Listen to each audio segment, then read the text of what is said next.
Panelists,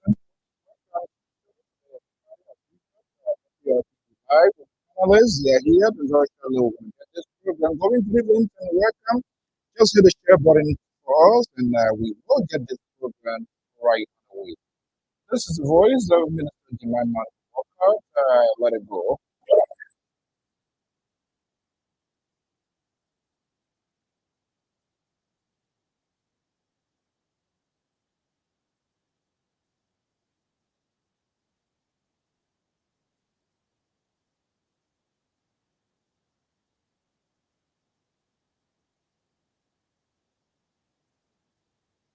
All right, folks.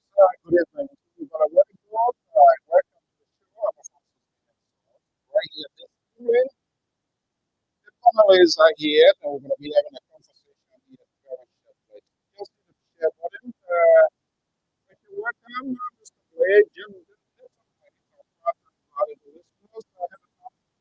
Welcome and see to all of you great people. Today is Friday. Let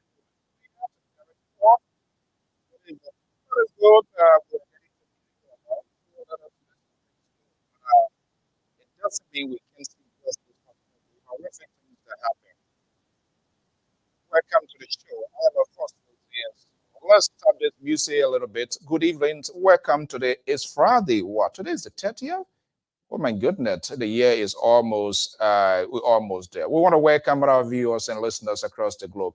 Thank you for sharing your evening with us. Thank you for your commitment to this network. Do us a favor, just share the video.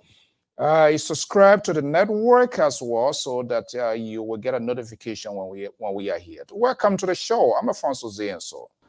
Ladies and gentlemen, welcome to the show. I am Alfonso Zienso, and this is today's editions of Lpr-Tv Live with the panelists. The panelists are here in full to discuss, dissect, and critical issues affecting our country.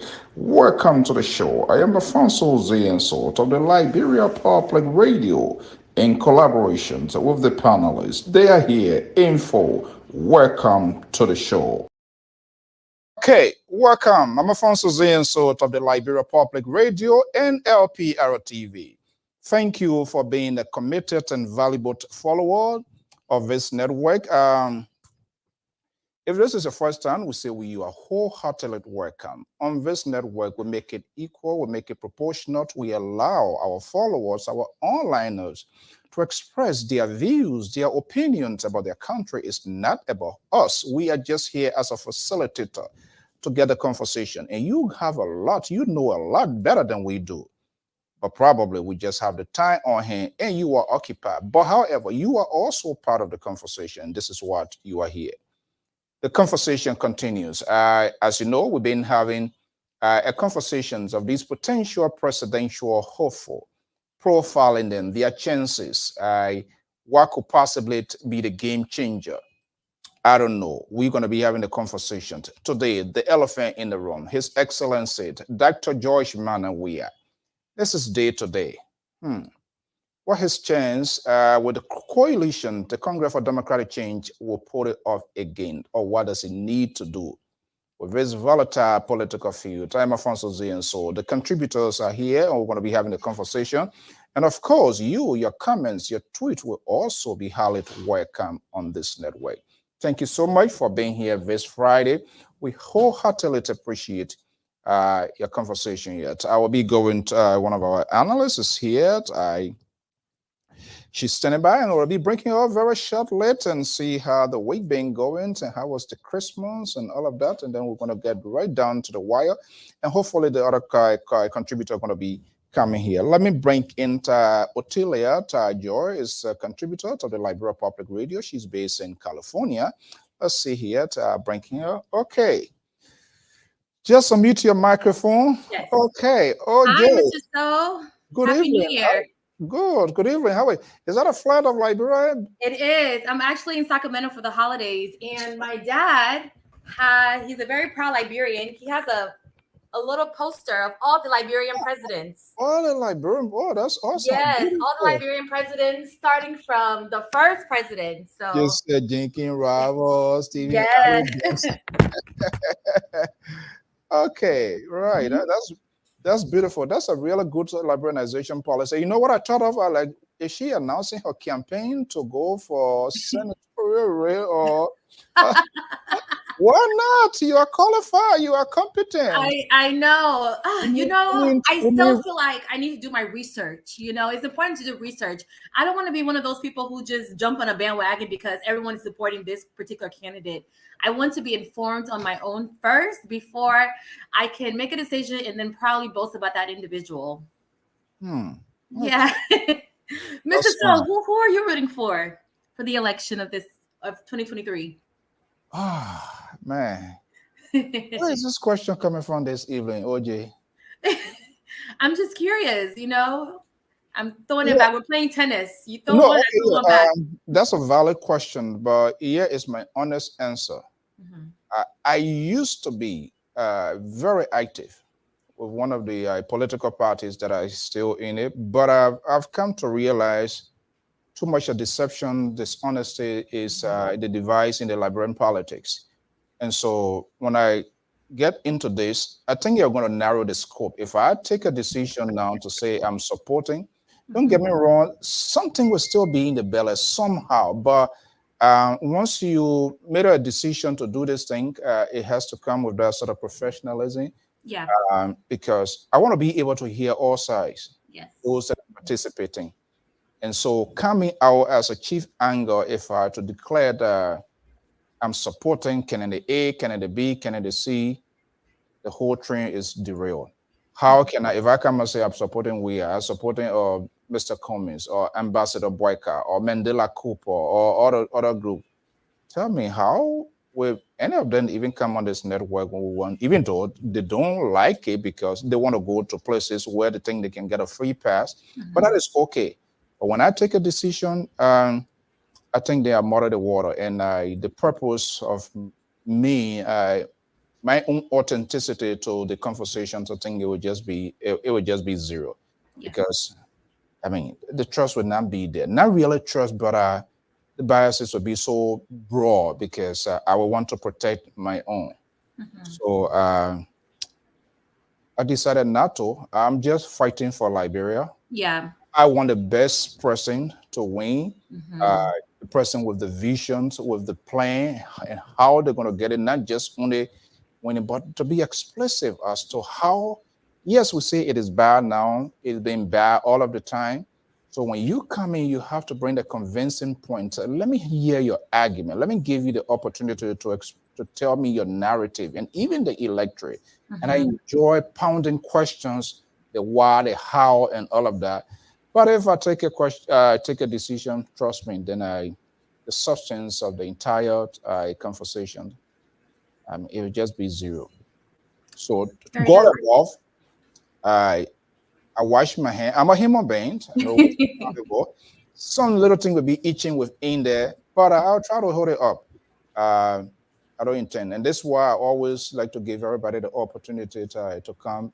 I intend not to be judgmental. Give everybody the opportunity. The other guys are here, so it's good. They took side, and this is why we are holding them accountable.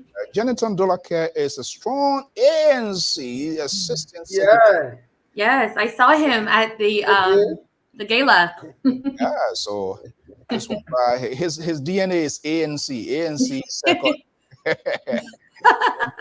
Then his patrons, Atlanta, Georgia. You know, Georgia, that's where our man Trump was seeking to, asking for certain numbers. So if you can be rounded up to be the president of the United States, and that didn't work out. So Amos Joy, she's another person, ANC. Hi, Mr. Amos. Which is good. How you doing?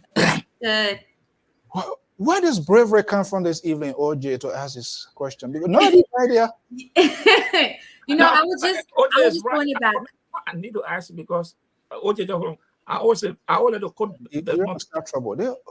I wanted to quote Desmond Tutu. He said that there's no neutrality in any situation. You either for or you give. So Mr. So know exactly. He's standing for somebody. But he doesn't want to spell it out. That's why. Go ahead, OJ.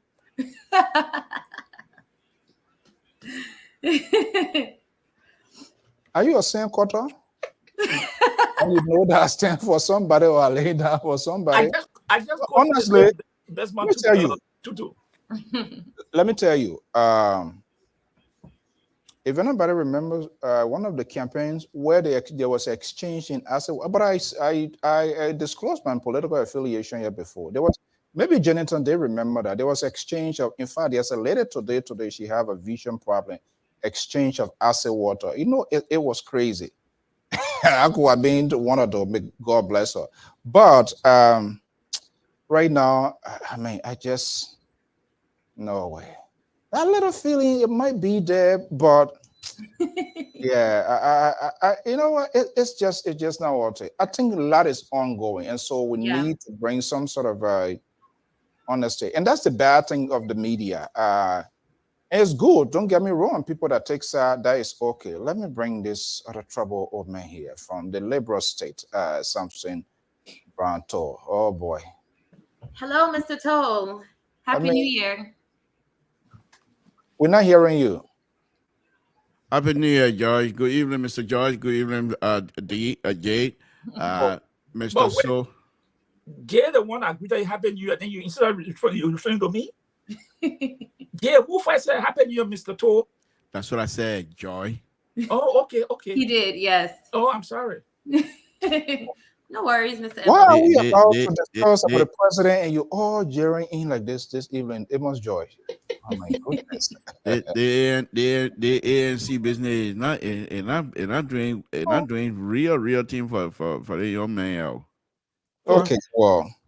Okay, guys, ladies, good evening. Welcome. This is the Friday editions of Lpr-Tv Live with the panelists. They are here at different locations with our great follower, viewers. Thank you so much for being here. As you all know, we've been profiling presidential host polls expiring, and today is the big door. That's the elephant in the room. Excellency President George Manning Weah, the guy who is defending his position. So we're going to be talking about the possibilities, the advantages and disadvantages. What he needs to do is to do well, we're going to be getting the talking point, fair analysis as well from all of you guys. We intend to do this so that we can kind of give full disclosure to our job to educate the electors, even though some of them decisions they made long. And after profiling, the next we want to look at their platforms, if there's any, their agenda, the healthcare, education, infrastructure. You know, it's just insufficient to criticize the sitting government. They're not doing anything. But how you do it differently? Where will you be getting your sources from? Where will the money be coming from? How will you downsize government? This guy, he believes in big government. I don't know why he say he liberal. Liberal have a specific stand. He does not have a stand. He always say involved. But liberal in this country, we know what the liberal stand for. They are not for certain things, but he's for everything. So I don't know why he claimed to be or professed to be liberal when he's not. Guys, good evening. Welcome to the show. Let's get a ball rolling. OJ, let me start with how was the Christmas? What did you do? Any special event? Yes, my Christmas was great. I'm currently in Sacramento, my hometown, for the holidays. I was just showing Mr. So right, the lovely poster that my dad have of all the Liberian presidents. So I'm very curious. We need to update the list to see who the next president is going to be for 2023. Let me see if I can show you guys. It's kind of hard to see. And it's so crazy. Let me see what I can zoom you in here and get a okay. Oh, you said Jenkins rivals, and all of them there with the attire. Oh, okay. Yes. Yeah. So So I'm currently in Sacramento visiting for the holidays. My Christmas was wonderful. It's always a great time spending time with the family. I hardly come up north because I'm based in Los Angeles. But when I do come up, it's always great to be home. Home will always be home. Saxtown. I need to visit. I need to visit Saxtown. You need to. This guy. Should I talk? You were caught on tape. Should I put it out here? Let's not. No. Okay. God Let's bless you. Yes. My sister, plead for you. I swear not. to God, I better put it out here because you better. Oh yeah, he knows why he laughing. Right. So, your voice there, please. You But are I'm happy he could laugh about it now. So that's the positive thing. something to. Yeah. Mr. So, you know me. I mean, you can put anything out. The lawyer came over to my house. The army man came over to my house. They're all grown. They're out of the house, and they were eating my kisa, so I kicked them out. The lawyer gone back. The army man is leaving tomorrow. I don't want them eating all my right before they leave. My kisa, my pomada, they need to go back to the American food. Let them go back down there. Unbelievable. I called a guy. He didn't know his phone was on. He was screaming, "You're making and go. You're eating." You're eating my food.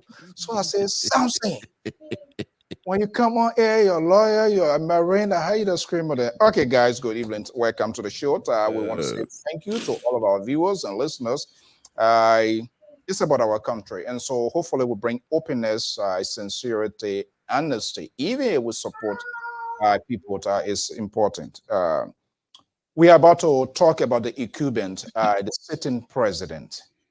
Who wants to go first? So far, you are the only lady. Maybe Koto will be joining. Dr. Toronka says she's traveling. We wish her safe travels as well.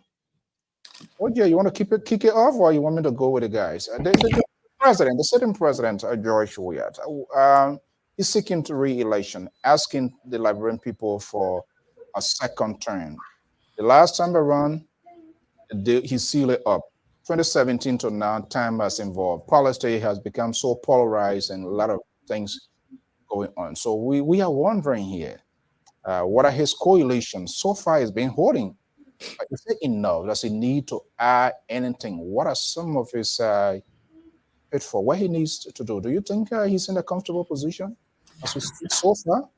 So when fast forward 6 years ago, when I noticed that George Weah was running for president, I was very curious to see what he will bring to Liberia, especially from his background being a soccer player, being a very popular guy, very popular among the youth. So I was kind of curious. I was a little bit hesitant, but I was willing to give him the benefit of the doubt. And of course, during the campaign, a lot of these political leaders and figures will sell you a dream. They will promise you from A all the way to Z. Keep promising. And then once you give them the benefit of the doubt and vote for them, they become president. And then for some reason, they always just disregard what they initially have promised for. My niece, this is my niece. Oh, that's all right. Yeah, you want to say hi? Say hi, uncles. Hi, how are you? Yes. Go sit down. Sorry, guys. So he has promised a lot, and unfortunately, we haven't really seen a lot of the things that he said he was going to do. One of his big platform was to stop the corruption. For some reason, now that he's being president, we have seen corruption upon corruption. Corruption is still in Liberia, and I don't think it's going to go anytime soon.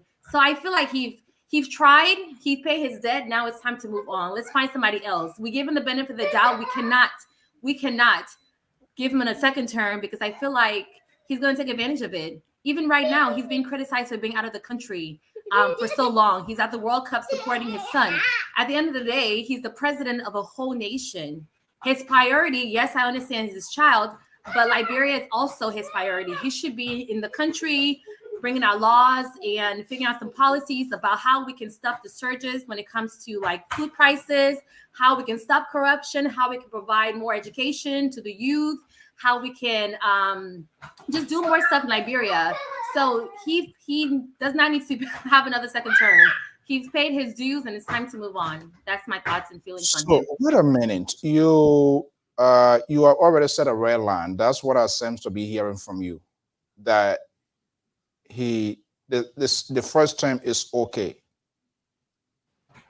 It's not okay because he had a lot of wrongdoings, I would say. He hasn't really done much for Liberia. And that's why I feel like it's time for him to move on. Okay. You know, he hasn't really done much. I've done some research about President Weah and see what he's done to accomplish and promise everything that he's done for Liberia. I have not yet seen anything. except criticism. So he hasn't really done much. All right, we hope Mr. Keto, who is a pro-government GOL supporter, yeah, he will be here. Keto, the link is already out there. Let me bring in Dr. Joyce Toto here. It looks like this night going to be one of those nights here again. Okay. Ooh, Dr. Toto, good evening and welcome. Yeah, good evening, folks, and also to my fellow colleagues. Okay. So we will spin the questions. Let me go to Deliberate. Deliberate, I don't know if there will be a different answer to this question here. We saw the CDC of 2017. I'm not sure, and I'm not the one to validate whether it is the same CDC, but we saw the momentum. From all indication, at a certain period of time, we knew it was evident that yes, there was no way out. Then the soccer legend senator at the time was going to lock it down. However, their coalition is, it's not everything is smooth, but they are still standing tall. So the election, what? Let's 9 months, 10 months away. Which category can you place the sitting president, the incumbent, the Liberal? Thank you, and good evening to all the panelists here. It's a wonderful subject matter, and I'll do my best here. But what I do believe, though, Mr. Soul, I think why I believe this president will not win in the first round. I do believe that if the opposition are not, if they do not handle this correctly, Dr. Weah and his people might get that chance to serve second round. And why do I say this? There are so many cards in the basket for this president that he can still play. He has not even touched. Now, in anything you do, for example, I use myself as an example. I'm a roadway engineer. And so when we go to these district engineering program and stuff like that, I try to emphasize in the area that I can shine. I tell them, I go into super elevation, I go into alignment, profiles, and all of the good stuff that make a road design to be acceptable, even if you present it to AASHTO. And this is what I'm saying about this president, Mr. So. What is it? What is his character? What is his strength? His strength is not with political leadership. He has none. His strength is not with policy implementation. He has none. He doesn't know how. And he cannot at this stage. What is his strength? Popularity. But these people, if they play this well, what I'm going to be suggesting to you now, Mr. So, mark it down, and they're gonna those who are listening, they will pick it up and they're gonna run with it. If the president decides that I am a soccer player, guess who died recently? Pele died yesterday. And if he decides to use this opportunity to say, I want to play soccer in each of the county, and when you come to play or come to witness the game, you're going to register to vote. And the president goes around the county like he did with county tour. Instead of county tour, it becomes county soccer. You saw when he played soccer in the street of Monrovia.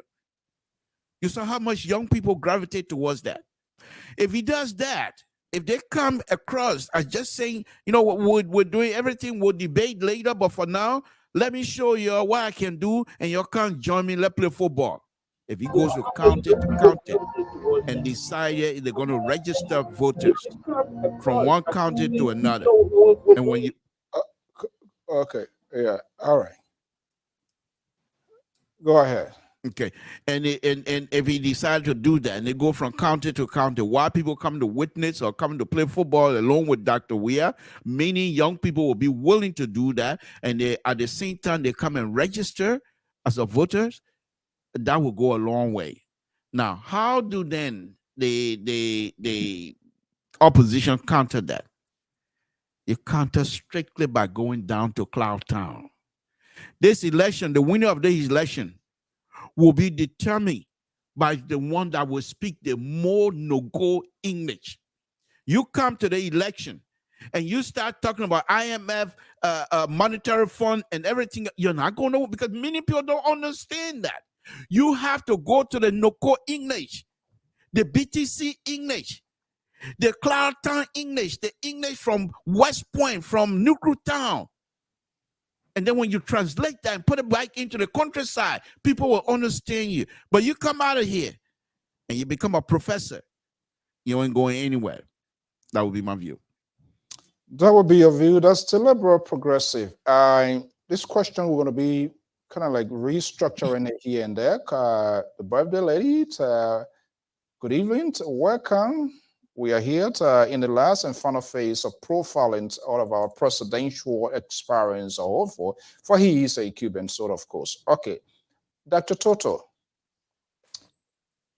do you have a different version than what the liberal have just explained? And I've not heard anything about the advantages of the president as well. But I don't want to put NMPP in anybody mafia. But you do have a different side. We should keep it succinct. The house is in for. I mean, Please, if you don't receive the link, please let me know. He a pro-government supporter, so we want to make sure that he's here too, so he will have his day. Yeah, go ahead, Dr. I do have a different, a slightly different side, but I kind of lean into most of the things the liberals say. If you look at right now, this president, this is a Cuban president coming. He has so many things exposed to him, and for me, I'm trying to catch dust on the opposition the way things are going right now. Because if you look at this president from 2005 to present, he has one of the strong political forces in the country. The way in which they are carried themselves, they were one of the strong opposition against the Madam Johnson government, and up to now they are still strong. And but with the disappointment, we come to the present opposition up to now. The present opposition have not been able to put themselves together to see how better to defeat the president. If you go back to 1985, when we had the NDPL, LOOP, LAP, and UP, those opposition or political party. Those parties, even though they had different ideology, but they were very constructive, engaged in the process. We never have a strong disagreement existing between the party. They were engaging each other, engaging the government on political issue, on policy issue. When it comes to the present opposition black we have right now, it's completely different. People are angry with one another. People are bitter. They tear each other apart. We saw the last time when the rally that organized by ANC.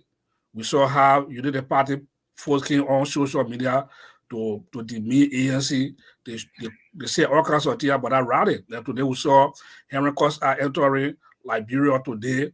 We saw the ANC people going after him, making jokes, 4 wise men, they cry. I think there's so cry politics that have now become an issue now in the opposition. So instead of them coming together now to focus how to defeat the president, and they are swaying away from it. So that gave the government a strong block to say, oh, if you're going to defeat Georgia, when you're fighting among yourself, you're showing all the job and things, they are strong, they are connected together, their coalition is strong, and sooner or later going to get Georgia going to be a president for the second term.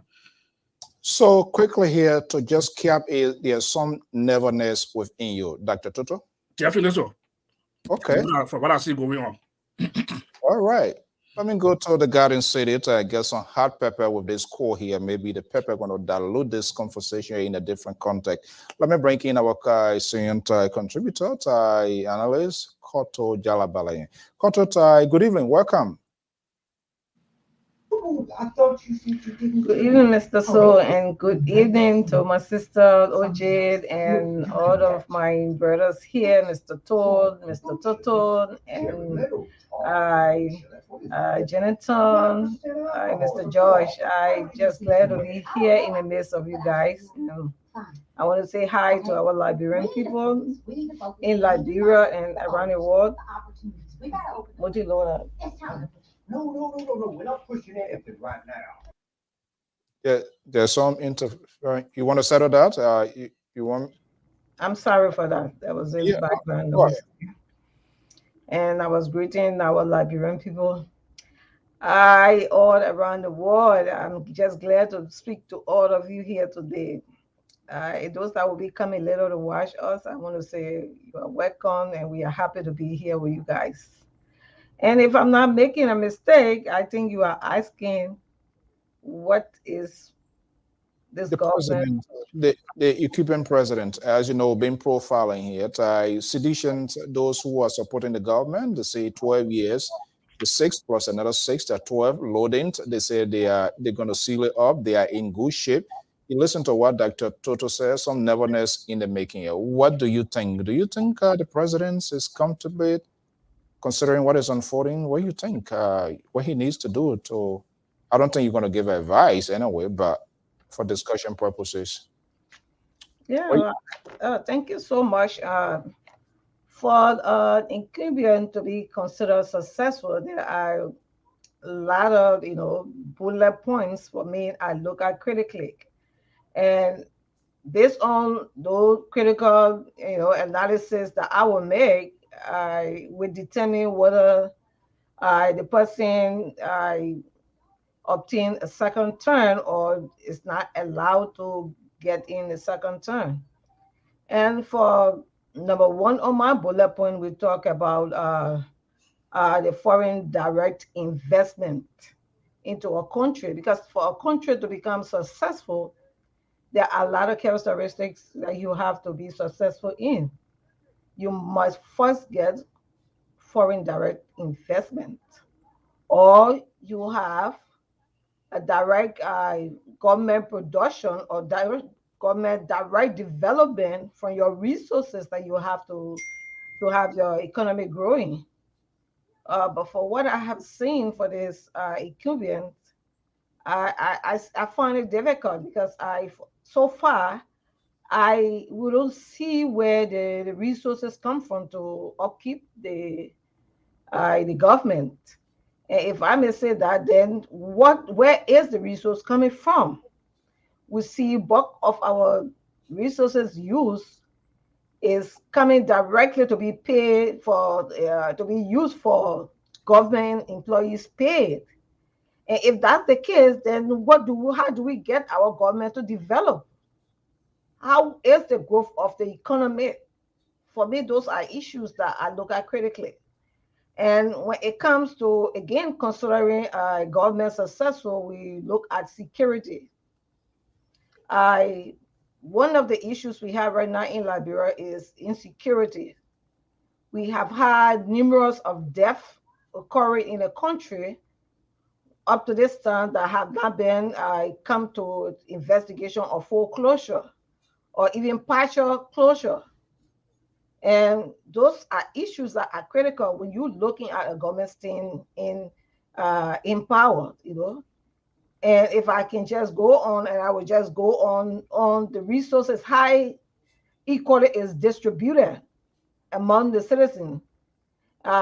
We look at the economy. That's why we look at the economy to be equal to, when they say equity distribution, it doesn't necessarily have to be 100%, in every citizen. But people who are not in government power, what we expect them to have is to have uh, medical, assistance, to have educational background where they can have afford to have their children educated. But do we have all of so, that, for yeah, our so citizens? based on these arguments, you strongly believe the president. Mr. So, just 1 minute. This is holiday season. Happy holiday to all, and Merry Christmas and Happy New Year. But I want you to switch yourself to my position because I cannot see myself on TV right now. The number is blocking my face, and nobody can even see me when I'm talking. So, could you please, you as a moderator, I want you to put yourself there and put me on the other side. Can you do that, please? I want my face to be visible, please. You're not even concentrated. What you want to see? People Mr. are So when watching you go and look at everybody right now, everybody is shiny. My face is behind the live and the numbers. Who am I?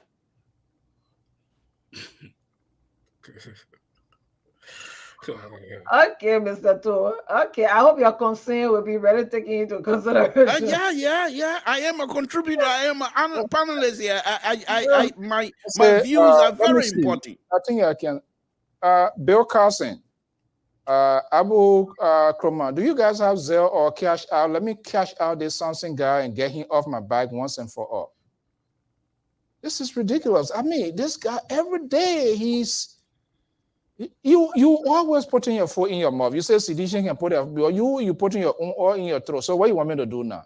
Switch you and myself, switch us. You get on the other side and put me into where you are. So when you're watching the show on your phone, yeah, over his face is where the LIVE is, the live is. Yeah, exactly. So he wants you to switch so they can see you, so they can see he is there. Yep, that's my point. Oh, they must see you. They shouldn't see me. No.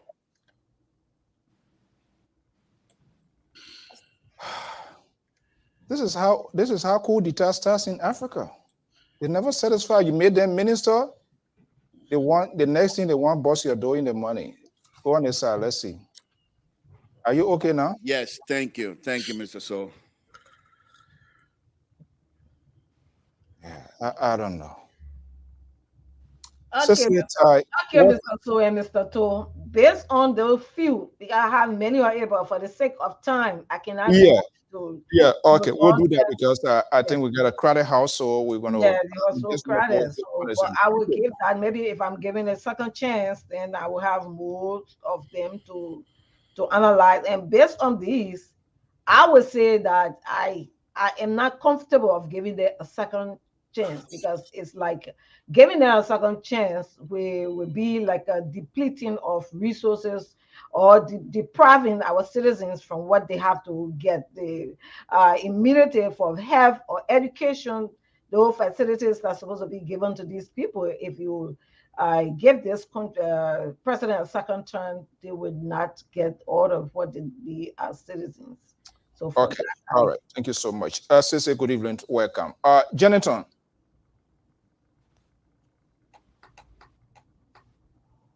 Yes. I know it would be insane to ask you, the president, to be re-elected, but that's the conversation we find ourselves. Is the president in a comfortable, relaxed? He needs not to worry. No two Liberty Party sections here. Nobody going to court. No fingering anything so far. Little things there. They have their own little bit, French may say, bagaille to go with. But do you think the president should go to bear sound?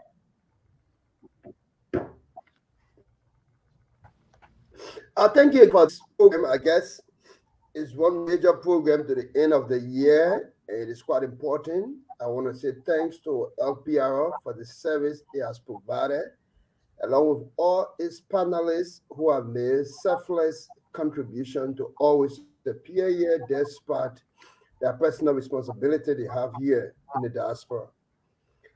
I think the president is just about a matter of time as to when the inauguration will be and who will take the helm of authority. But it has been clearly established. That's why I gave a vigor to the conversation that many persons have been calling for opposition rally. Many Liberians have complete distrust in the capacity and ability of President Weah. It can be established that our external support as a country from our diaspora Liberians to that of our bilateral partners had never been quenched. They are supportive of the time of the course of the civil crisis, and even up to current, they still keep doing it. That is why the U.S. government is contributing tirelessly to USAID and the people of and the government people of the United States of America. That's why Liberians in the diaspora keep contributing to their family member, relative projects and different things through remittances.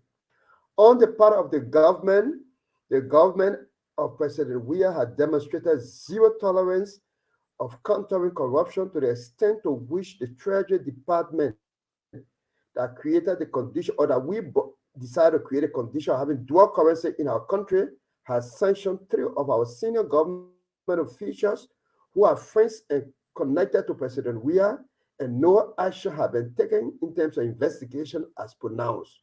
That's point number one, means that President Weah can do nothing, will do nothing to retain his seat. We have not demonstrated goodwill to protecting jealously our revenue envelope. It is disturbing that the Roberts fee, how we have turned to be a death trap. That's a serious revenue generation, both for the government and for commoners. People who rent taxis, people who go and rent cars. It just put money in poor pocket. For those, the flights that come here also help. But government has not been able to protect these revenue generation areas. We just let 100 million worth of drug lending through our free put. Nobody has taken responsibility. Nobody has been fired. Nobody takes responsibility, but it just blackmailed the image of the country. Against all these things, what it does with the sanction and other stealing in the country, it blackmails us for getting quality road construction, which is what is happening to our area. It blackmails us for getting quality health care. We should just be having the health facility currently in Bapolu, but no roads to connect to it. I listened to Spoon today. Some of you, maybe they didn't follow carefully when I spoke about county development fund. But now you see the Western cluster issue. There you understand what the county deserves, how the county can tackle it, and what benefit it can give the county if they have yellow machine to connect these bad roads so that they can have access to the hospital. Security lastly. So yeah, okay, make your last point. That does not have on this, so everybody will have the opportunity. The credit house. Yes, everybody can have the chance. Security, for example, is food security, livelihood security, safe environment to transact business, and confidence in the system. That's what we call security. So for our president to come out where we don't have electricity, where people are stealing the current, and most of those who are stealing the current are government officials, of the House of Representatives, caught in terror of electricity theft. Now, and you tell us that we should have CCTV. After 9 days, you come and increase rice price because you want to get an extra $2 because all this court go back to you as president. This does not give President Weah any chance. And all the burden that is on the opposition is to communicate through voter education in a very hinterland. As long as you get that, Mr. Toh, that thing you talk about, say you go launch tournament in a country, it will not suffice because it is about the people cooking pot. It is about the market women going to market and buying food for their children. People can only afford to send their children to school one time a semester. All right. Okay. Let's stop it there, and let's just set the basis here. This is a crowded house. I don't want to. It shouldn't be like a train just going and going until when it start, then it start coming back again. We're not going to do that. Let's make it succinct so that we can have adequate time, because some of these things that are coming out, there will be a follow-up question. I will intend to put you on some of these things here. So, but you have the right to express your view and your opinions. So far, there seems to be a little consensus here of an indictment that this president will not be re-elected. Resources, natural resources. I don't know where is the natural resources right now as we speak. Maybe we'll come to that. Amos George. Yeah.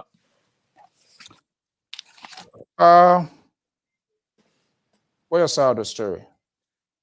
Good evening. How you doing? Let me say this. George Weah is the incumbent president, so nobody should overlook that. Second, he is a celebrity in Liberia and the world. Third, he's a soccer player in Morocco. I mean, Liberia, everybody knows him. His name is a household name. If this was a beauty pageant, I would just say George Weah take it, or contest. I would say George Weah, you win all that one. But I think there are crucial issues that we'll be discussing as the election comes by. And I would say the policy of the government, what they have done to impact the ordinary people's lives of Liberia.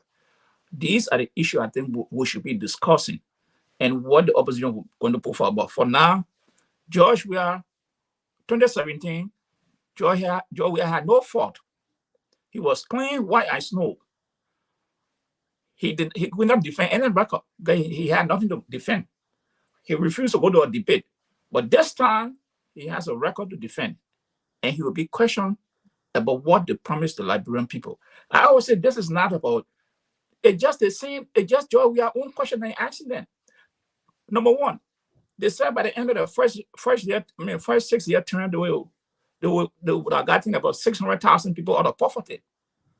The last time when I asked the Minister of Finance, he said they have to revise those numbers. They don't have any facts on it now. So these are questions that George we need to answer.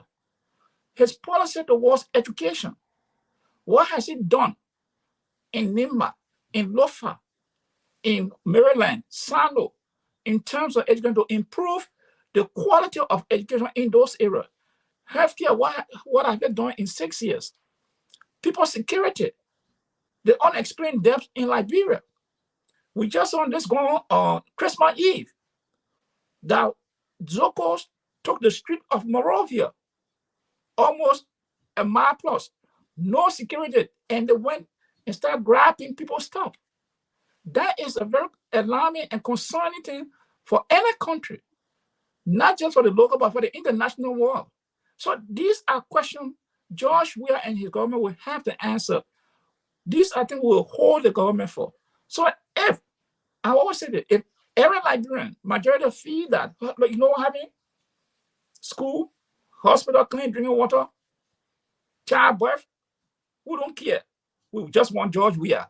If that was the decision to make, perfect. But these are areas we need to hold the president and his government accountable.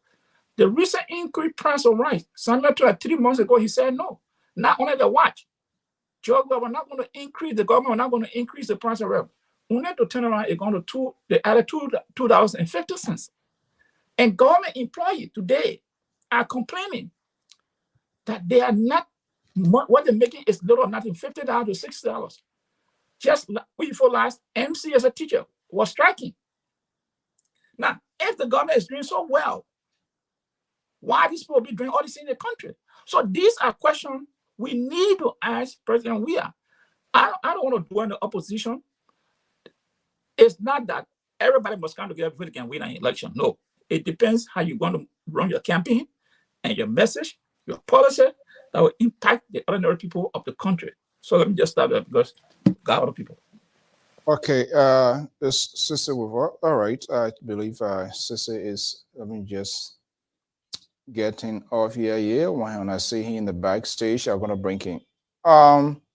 It seems to me the man with the Moja ideology is the one taking a little bit step, but it, more or less everybody seems to come toward a consensus here that this president, based on your own assertions of things that are happening, I don't know where the resources. So the second question, and so let's establish the basis. Are you guys saying this president has not done anything at all since his election as president of the Republic of Liberia, for which he can so? Okay, let me see. Sissy is back here with us. Let's Sissy go here. Okay, Sissy. Yes, sir.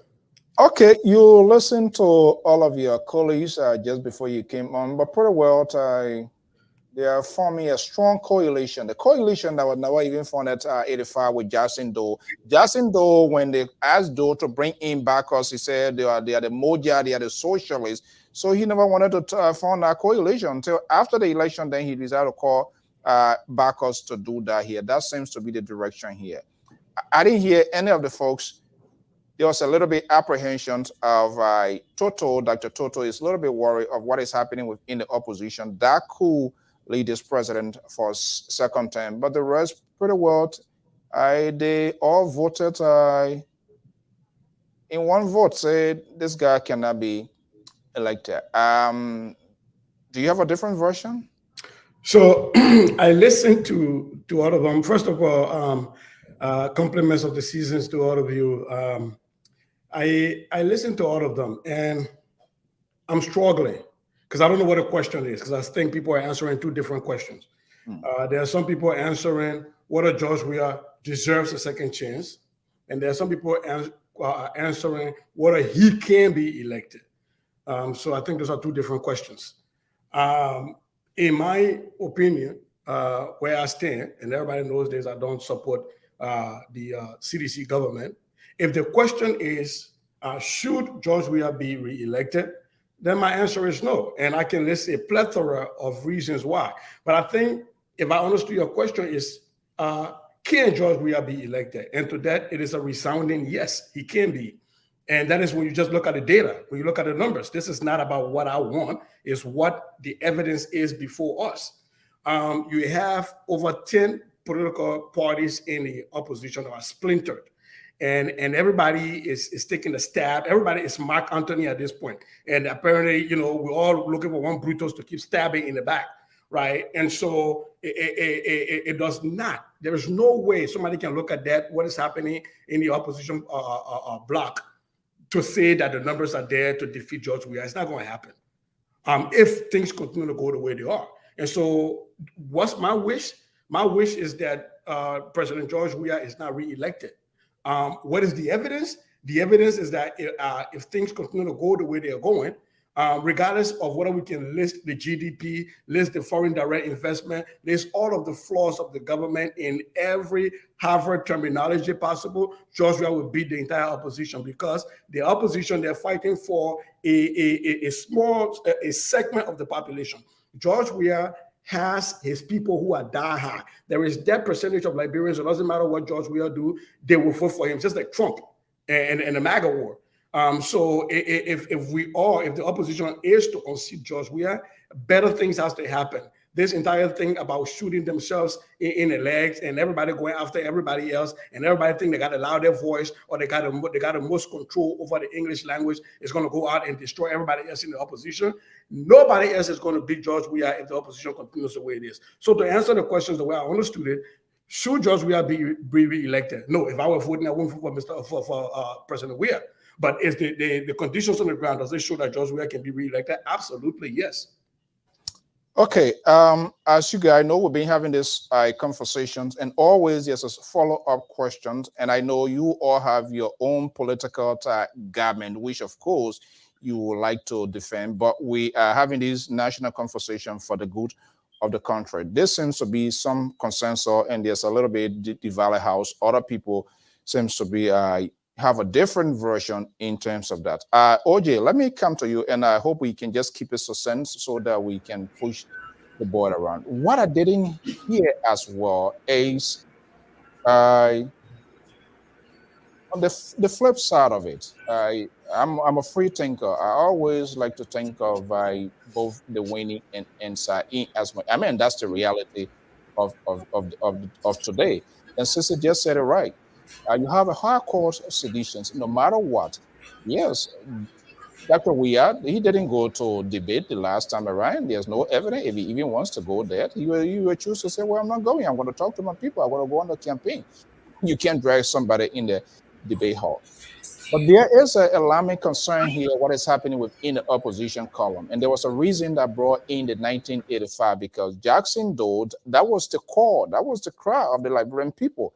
And Jackson Dole said he was not willing to incorporate then Gabriel Backup Matthews because of his socialist or Mojat ideology. It was in that political ideology, they were not compatible. And guess what? And this is why Liberian people, they are noted of doing. There is a history of that. They usually form coalition or alliance when the game is over. We are talking about it now, the alliance now. They are not also taking into consideration the president is a sitting president. You have the mayors, the superintendents, the clan chief, the town chief. They are all under the administrative watch of the president. Who wants to be jobless? You there, you want to have a job. Those people's job is at stake. The talking point going to be there. Hey, if I'm out of here, you all are out. I'm not seeing enough being done. What are this opposition? It's just insufficient to say this not happening, this not happening. Something has to replenish something that is not going right. Is it a fair analysis? Yes, things happening, and these things will continue to be happening here. But are they, the opposition, are they talking the talking to? Are they being explicit? Are they putting forward specific that we have ordinary Liberians to be convinced to say, yeah, this is the reason we should not entrust this president with second term? I am not saying that. That could be my side. What are we missing here?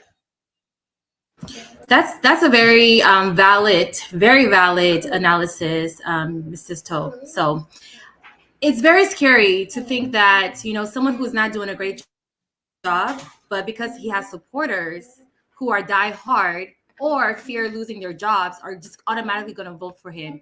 It's very scary to think that way. Mr. Goya, I would love to see the numbers. You mentioned that based on data, George Weah is projected to be in the lead. I would love to see where you're getting those numbers from, because I'm very curious how you came about those numbers. Evidence on the ground shows that he will win in the re-election. Is it because of supporters, rallies, or? It is because of not just those, but a plethora of other things. But we can discuss that further. Go ahead. Sorry for jumping in. Okay, no worries. It's a very scary thing to think, the fear of Liberians losing the job is unfortunate, but at the end of the day, we have to do what's right. Just like, we have a lot of mega supporters for Trump, but there were a lot of people who switched to other political leaders and voted otherwise than the Trump that they voted previously. So it could be done. It should not be feared. If I think about a president, George Weah lacks a lot of different things. When I think about a president, I think about someone with a strong vision for the country's future. George Weah lacks that. I think about a leader with effective communication skills. George Weah lacks that. I think of someone who has the courage to make unpopular decisions. I think George Weah lacks that. I think of crisis management. We've seen what he's done with COVID. He lacks that. I think of character and integrity. He has a lot of corruption in his party. He lacks that. And I just think about a leader, and he does not, to me, present to be a president. So we have to do our best to divert his supporters to see other political leaders and see how they can better Liberia. Okay. And that's a fun thing. You talk about and it's just, as a matter of fact, it's a normal thing. Liberian politicians, nobody is willing to take a political risk. We saw that happening. Things happen within the opposition, their leaders, they will not come. Endless investigation will be going on as well. When it happens within the GOL, we all cry wolf to say we want an immediate result. You don't have to be in government to take an immediate action. You have to show something here. So then the questions are going to be restructured now because everybody more or less going in the direction that possibly he would not be re-elected. So then what the opposition needs to do, because then we'll start to kind of to rewrite the question. I hope Keto was here to also take the defense for as a pro-GOL person, but it's not there. But Dr. Toto, let me go back there to you because you laid a good premises here, some neverness in the making based on what you see happening within your own will, that is the opposition. And that is still ongoing. If talking is just insufficient, the president will not be re-elected. The economy is bad. No health system. People are dying. They are concrete arguments. But what are these arguments is being explosive? What are these oppositions are taking time to explain these things to the Liberian people? What are they getting out of Monrovia, which is not just only Liberia, to go there and chip into the president's stronghold? I'm not sure if it is happening yet. If this is the case, what do they need to do to change the narrative? Because this not happening, that not happening. It's just insufficient. You saw the president when he returned from the country, when he went back, and he's created a political satire on some of the opposition. Look at him. Is he look like somebody that is suffering? They spoil it. They're spoil it. They let them go and do what they are doing because they didn't. We fix it. We don't want them to spoil it. It's a specific language the president is speaking to his base, and that's what people love to hear in politics. That's his on the start of communication. Let me give you the time. Yeah, so they have the presidency, they have a big God, somebody laying back pregnant women, but yet they see they are suffering. If you look somebody in the village there, I will give you a chance. Let's be real. Yeah, that'd be real. See those people, and these people have been in the France before. Don't you think they're going to side with the president? Definitely, so we have to. No, what the opposition need to do right now, they need to take the message out to the people. If you look at George Weah performing, if you look at the various economic indicator that measure economic growth in Liberia. It's so bad for this president. If you look at the GDP, you look at the human capital development index. If you look at the GDP per capita, everything just so bad under this president. Is the opposition adequately explaining That's in a context that would be if understood? the opposition really using the indicator that to reach out to the people to explain to them about the bad economic development in the country, like the Cotto was saying, we come to the FDI, foreign or the direct foreign investment in the country. Are they taking the message to the people? No, I've not seen any of them so far. It's only I saw my man that supported what Gonglo. When you're in Nimaka this some time ago, you are talking about the very economic downturn in the economic development of the country and the reach out of very educated people. They have to get away from those small attacking one another and have a concrete approach that they would take to the people, door to door, go through the local data. Or like Lpr was saying, if you think they're going to speak big book in front of the people where they understand you, no, they're not going to understand it. What if the about in Bon County or in one of the villages in Total? do they understand what they call GDP per capita? First they will start laughing at you. What are you talking about? But when Joe we are goes everywhere, you say you're local, then they get a big god, they say they're suffering. They will start laughing at the president, and then that message right there. So they have to get together, forget about what is going on. Look, if I was a key figure member in the opposition black right now, what is going on, like Ambassador Burka coming, those are the voices right now, Nyomi Kanda. Look, they're called a meeting. Even though we all have our bureau disagreement, we're going to go into the race separately, but let's forget the negative attack on one another. Let's be focused in the race here. Our goal is to knock Joey out. That should be our goal. But right now, nobody waiting to even sit to even have a dialogue to discuss the issue. And that's where Sissy and I will kind of needing to, because with all these things that are going on, it creates doubt in the mind of some of others saying that it can do an easy route for the president. Okay, the Liberal, are you communicating with Nyomli Kanga Not really. or Boyka? Not really. I don't know any of those people. I just admire them. That's all. So, what are people like you? And I will be honest here. What are you bring Moluba Molu tape and put it on CNN, Fox News, CBS, and like hovering over Liberia with video and stuff? I don't think people are going to listen today. I don't think it matters right now to the voters. And I don't see the voice of the opposition as strong as it should be. And that's what says it, what his name, Dr. Toto, they are saying. The opposition, you been crying here, it will happen, we'll go into 9 months. And people will say, oh, we still have enough of time. Our people lack of political tolerance and lack of forgiveness. They don't let go so easily. Is the clock eating away? Well, I disagree with you, Mr. So, your premise. I truly disagree with that. And the point here is that the opposition, they still have the opportunity to do whatever they have to do. The clock is not eating away, of course. But let me just say this here. I also in agreement with Sissy and Mr.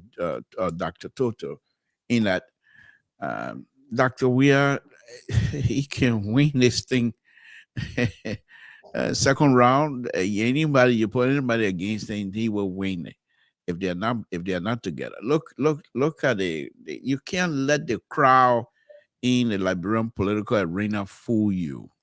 The crowd doesn't mean much. It was the same crowd, Dr. Weir and the people, Tom Fowler then used to pull, and what happened? So and then just to be a little bit going back to history here, when the late Councillor Brunsky, those of us that were involved in the friend of Brunsky and what have you, when he left from here, went home, look at the amount of crowd.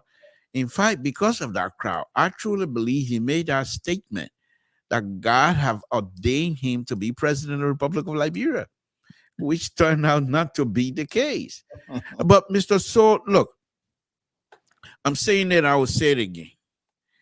if these people, the opposition, they will be punished by the Liberian voters if they see no reason to come together. Because why? There are so many Liberians who pin their hopes on these people. And they refuse. For some reason, I'm not too sure whether it's pride or just pure greed. I really don't understand that.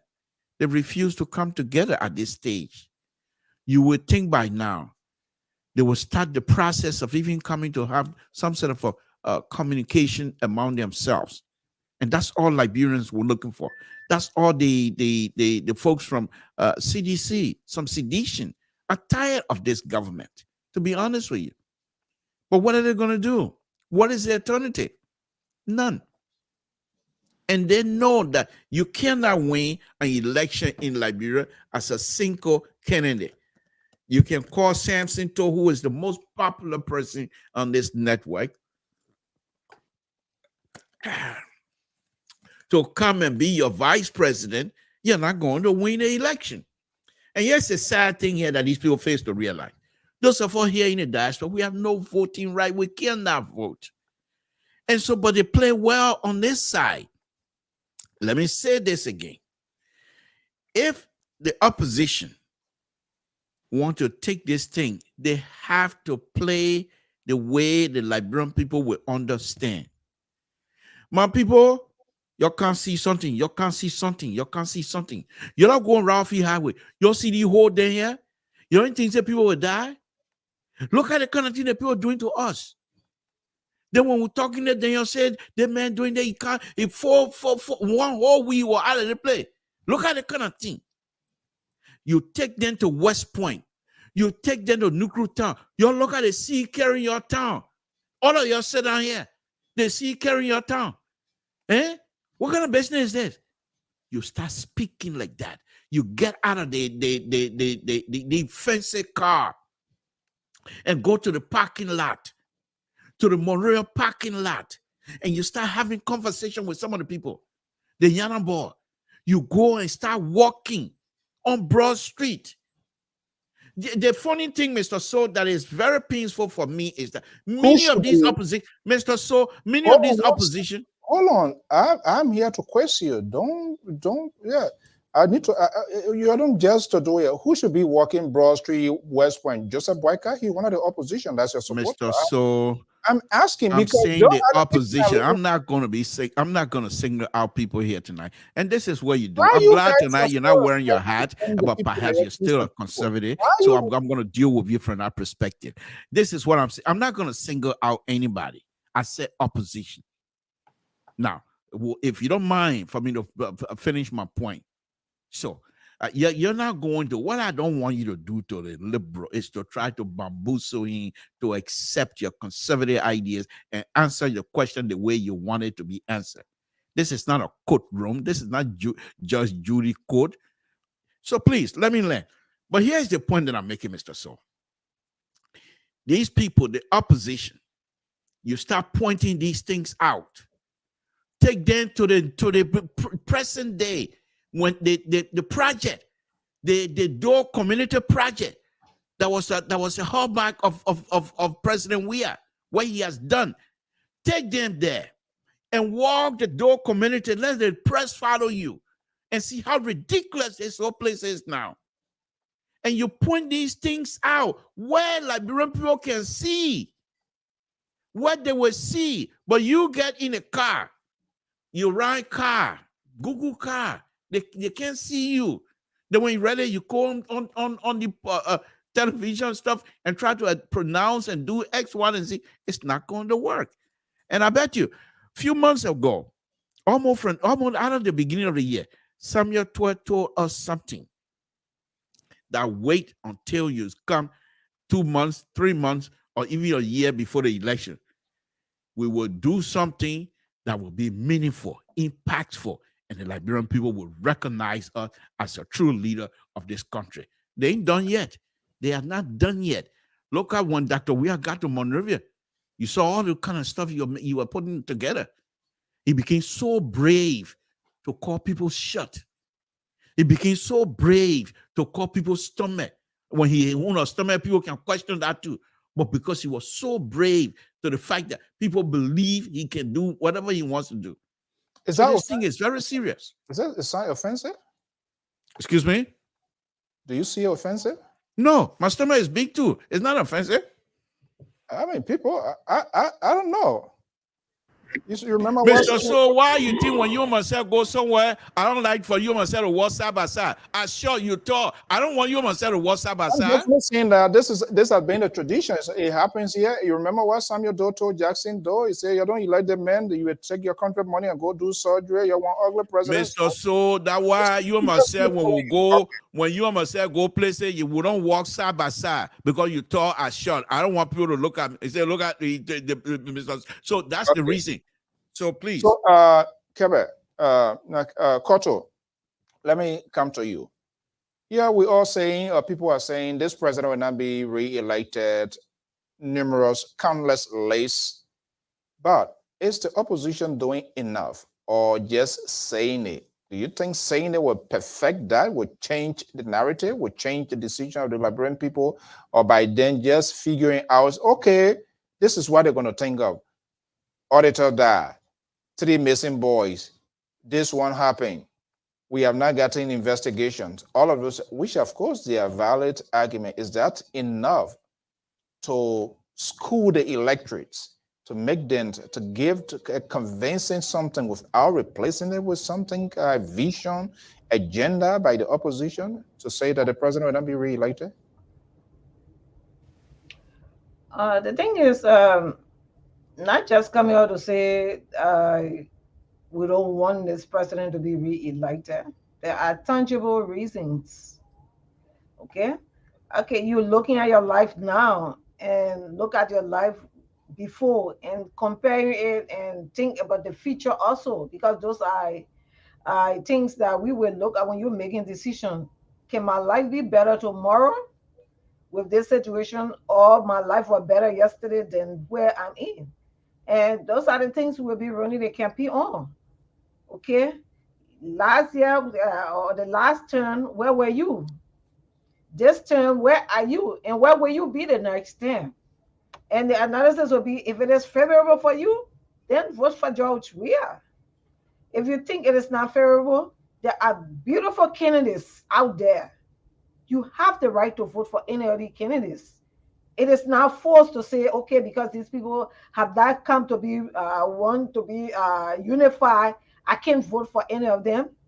I tell you, you choose among them the best one. You can vote the best one in your mind, than to go back to put your life on hold because the opposition has not come together. And that's what we'll be teaching them. You don't like people hold your life down because of the past. They have, so what are you changing? And that's what we will be running a campaign on. So it is not because George Weah is popular, then the people are going to say, like Liberian people will say in our own word, not because my mother died, also Baboon Tete, and that's what we'll be looking at. Because I say the opposition unite, then I go pull George Weah back in power. There are two things. Baboon Tete because your mom died, those are comparisons we're going to make. Okay. Okay, there are two. All right, there are two things. I don't know what else. Is that Toto? Dr. Toto, have you spoken in the second phase? Okay, then let me come to Sissy. I don't know, because I didn't talk, but I thought you were making some points. Okay, yeah, let me make that point, and then you can expand on it, and then I'll go to Sissy if you wish to. Now, that's a good argument, but what I know, the actors, what they are not also considering, because we talk to a lot of people too, like there seems to be no hope, there seems to be no direction. So there a good chunk of people say, you know what, I'm not even going to vote. So who does it disadvantage? You need a number to win. Who is it chipping you? Who is chipping from home? If you have thousands of people say, okay, you know what, the opposition that I'm looking up to be the game changer, see what is happening, even though it's bad right now. But you know what? The Liberian people have the tendency, it's better to be with your devil that you have than the angel that you have not seen. And those other groups will say, you know what, I'm not going anywhere to vote. Nobody is reaching out to them to reassure them that they need to vote and their vote matters, no matter which way their vote going to be going and why they should even vote, because decision will be made whether they like it or not, and they will live by it. Go ahead. You're talking to me? Yeah, you say you want to know. Okay. Anything that is not done right is just not done at all. So the decision of staying and not going to vote will still be the wrong thing. So I would advise that you still go and vote. Okay, because that decision you're making might negatively or positively affect your life.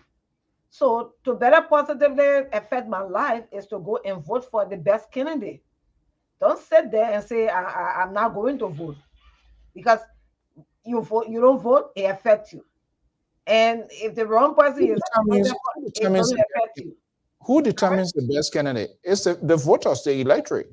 So if you don't reach out to them, if you can't be explicit, if you can't speak their language that they will understand, that they will feel free, that they can communicate with you effectively, if you can't, then how do they go and vote? That's the question. And this is why some of us like take our time to carry on the education, because I know a lot of people I stay in that standing on the fence, and this is why we tell them that your life is not better off now. So if you don't go and vote for the right person, your life will be worse than what it is tomorrow.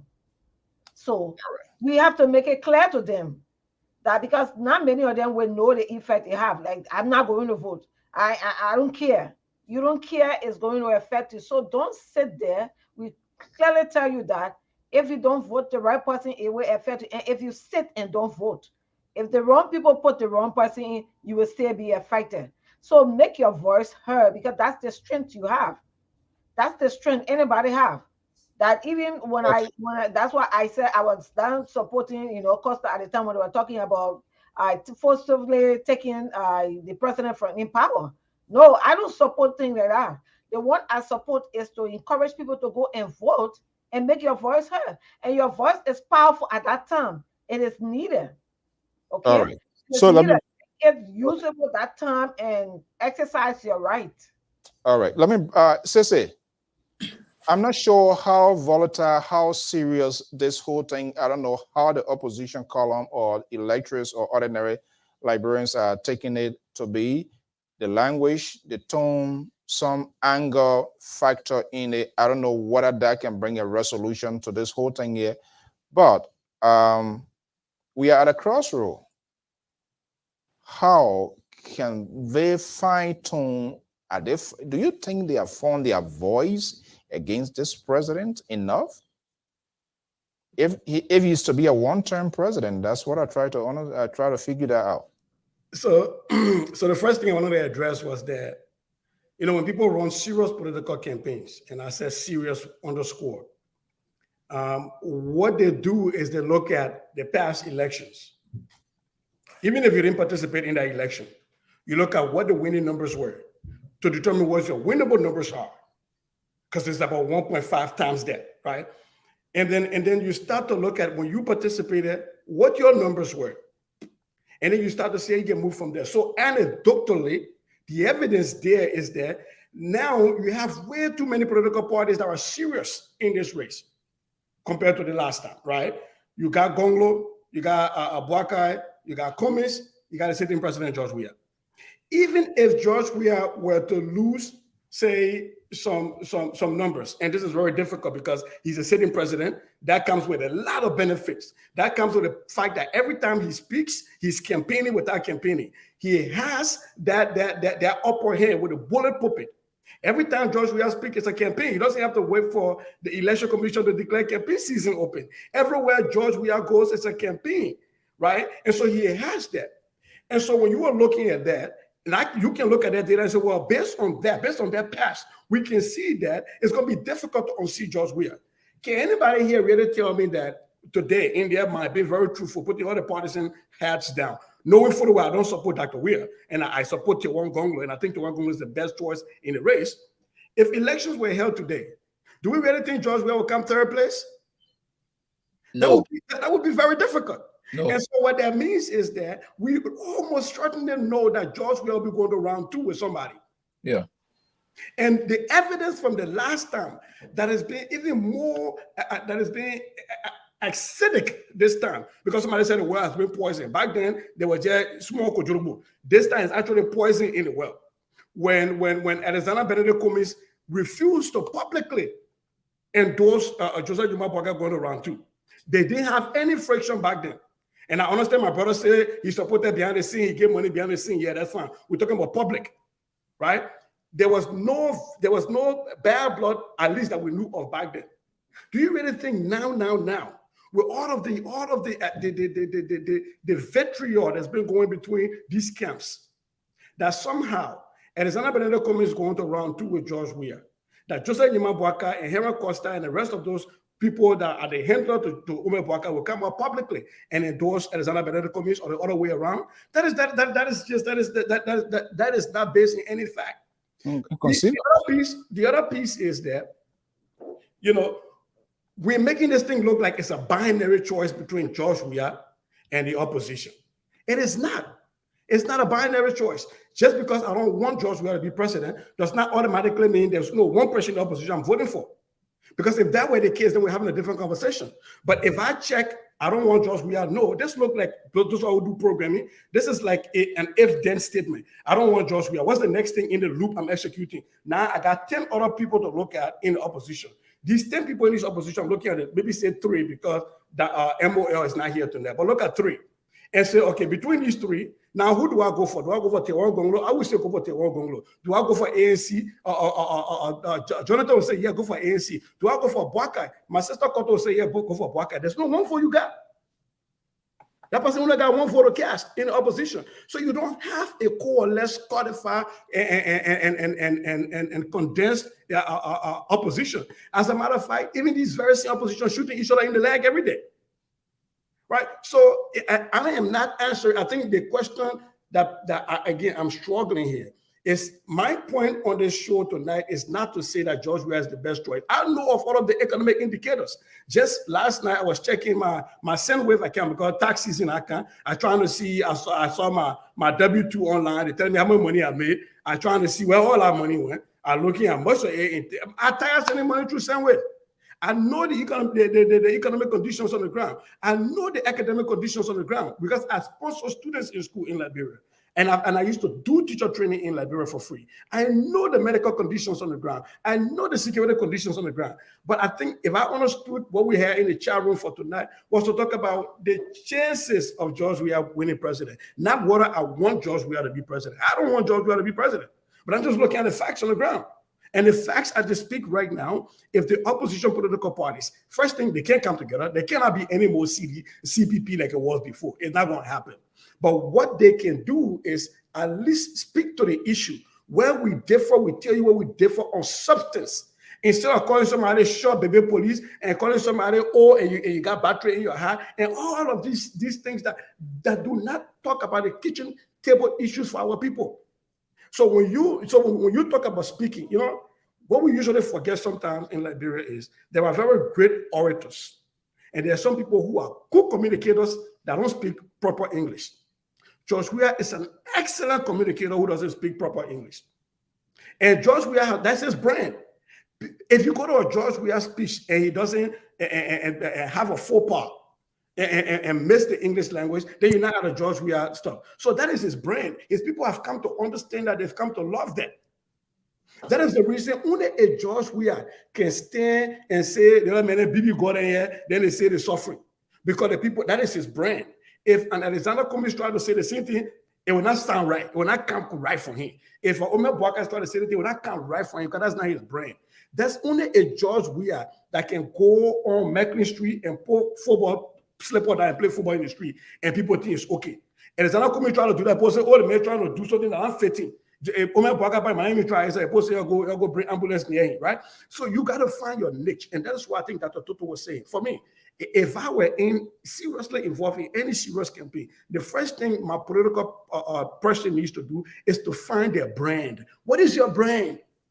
What is your brand? So that you don't have to come and talk professorially to everybody. People won't understand that. They issue about GDP and stuff. Go to slow in my face, talk about GDP. People are like, what is GDP? But the people understand what it means to not have a car when they're not market day, when somebody's sick, they can't get to the hospital.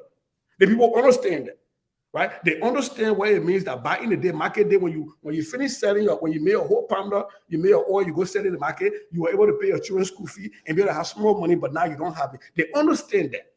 Who is speaking that language to them? Because telling them GDP does not make any sense to them. I'm just trying to say that. And this is not to say our people don't understand it. It's just to say that even in this great America, the people accuse Barack Obama of speaking sometimes too much like a professor. And you have to change that. Because sometimes people want you to speak at their level, to their level where they understand you. And you got a point.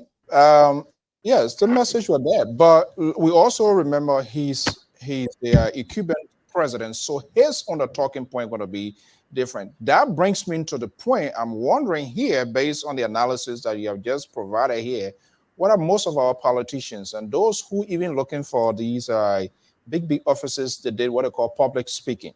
Because you have to know your audience. You have to know your audience. If you live from here, you go at a university, if you are at a university campus, your language, your communications should be different than when you speak into high school, to elementary, and even to pre. Whatever you're going to speak to the university, you're not going to take it to elementary student. I think this is where this breach is. This is what is lacking here. Amos George, and this is why we are exploring the possibility, because these are all hooks that is hanging on the neck of the opposition, and they yet to realize that, and they just think it's okay by taking a microphone and say, okay, everything is bad. Look at this, and you are unable to soften the language. Remember, I have said this over and over. CDC and sedition have been very successful to coin this war hate because of the language, because of the tone, and some of the things that comes out from the mouth of the opposition. I'm sorry to say, but it is why it is. So they say, oh, wait a minute. They hate this guy here. Whatever he does is wrong to them, even if it's right. There is nothing being said right about this guy. So that is a stigma itself. They have been successful to drive this narrative. Amos George. Yes. Look, somehow continue the previous message is that you have to find your tone in any given situation. You have to know the people you're talking to, your audience. So this is the thing that opposition need to work on. President Weah has an advantage. I said it before. He's an incumbent. He has a name recognition. So he got something to have advantage. I say, anyway, the president pull up, he can say anything there. He campaigning, nobody can say, oh, you campaigning. He will say he's speaking on issues. That's the president. So our people in the opposition need to be aware of these things here. That's why I said that you always the campaigning, and I had I said this thing, hey, we need to get out of Monrovia. I have seen Mr. Comey walking around going to communities, but we need to do more outside, because the more visible you are to the people, they get to know you. Okay, and that's one of the things I have been saying. President Weah had done something positive thing in Liberia, but is it to the level that people can say, yeah, there's a problem with some, and he has some baggage too. But how can you explain to these people that this is the baggage this man is doing? Yeah, he done it, but look at this area. This thing need to be explained to our people, not try to look down on them, but to the level. Because when my aunt used to go to the market, to the market, she would come, she said, oh, today the market was good. That means she sold all her little products she carried, they bought everything. She didn't have to look for somebody to say, oh, take the one. No. So when they come, they are happy. But today it's not happening in Liberia. You go there, you ask the people in the they tell you, hey, my son, I don't know what's happening. But somebody need to go and tell them why this is happening. It's not supposed to be. But if you are not telling, and they only hear one person, they say, hey, what do I do? I see no other person that would made there. So these are the things some all are saying. So to say somebody to unsee job, we will just be rosy, then you are making a side mistake. you are making a side mistake, big one you are making. So opposition to unseated president, we are needs to work. Needs to work. And this idea, I come to say, there's all the opposition around, maybe, I don't know, but they all would not come together. People, that's just human nature. Other people go their way, other people will collaborate, but that's how it works. But it depends, again, the message you carry, how you define your opponent and how you want to define yourself. This is very important. You think every situation in Monrovia or Liberia are happening? No. You talk to someone and they say, hey, my man, it's not easy. But you have to, opposition have to create that outlet to say, hey, you can fit here. We see your frustration, we feel it, and this is what we can do to change it. But if you are not talking to them and you just expect that they will show or no, you have to go to find them. And these are the problems. And I just want to say something here. This notion that everything is rosy in the city is not. Just yesterday, the MPP had a press conference and they said Juetila is out. They said she's out according to the constitution. And they said decided two court ruling. So they said they're going out to launch the convention. That is another major problem within the party coming out. The CDC now have to work with Joel Howard Taylor and that group. So there is issue all over. It's not rosy for all sides. And as I said the other day, in Bond County, Strasbourg District, the people called a representative. He from the he was the CDC.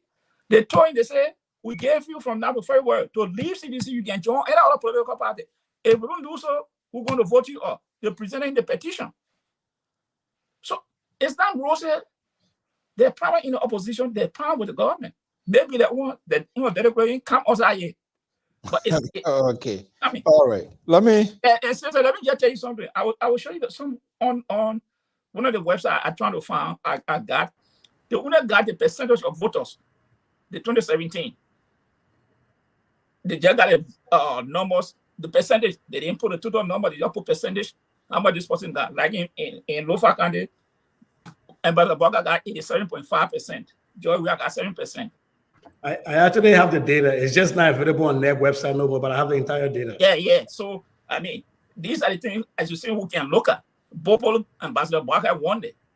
So, there are data that we can look at and say, okay, they can look at and say, these are the areas we need to work harder because this area we didn't do well. So, what can we do to improve our situation? But again, okay. the people there, I don't know what they're looking at it. Well, after Jonathan, there's going to be the second phase, what the opposition needs to do. Jonathan.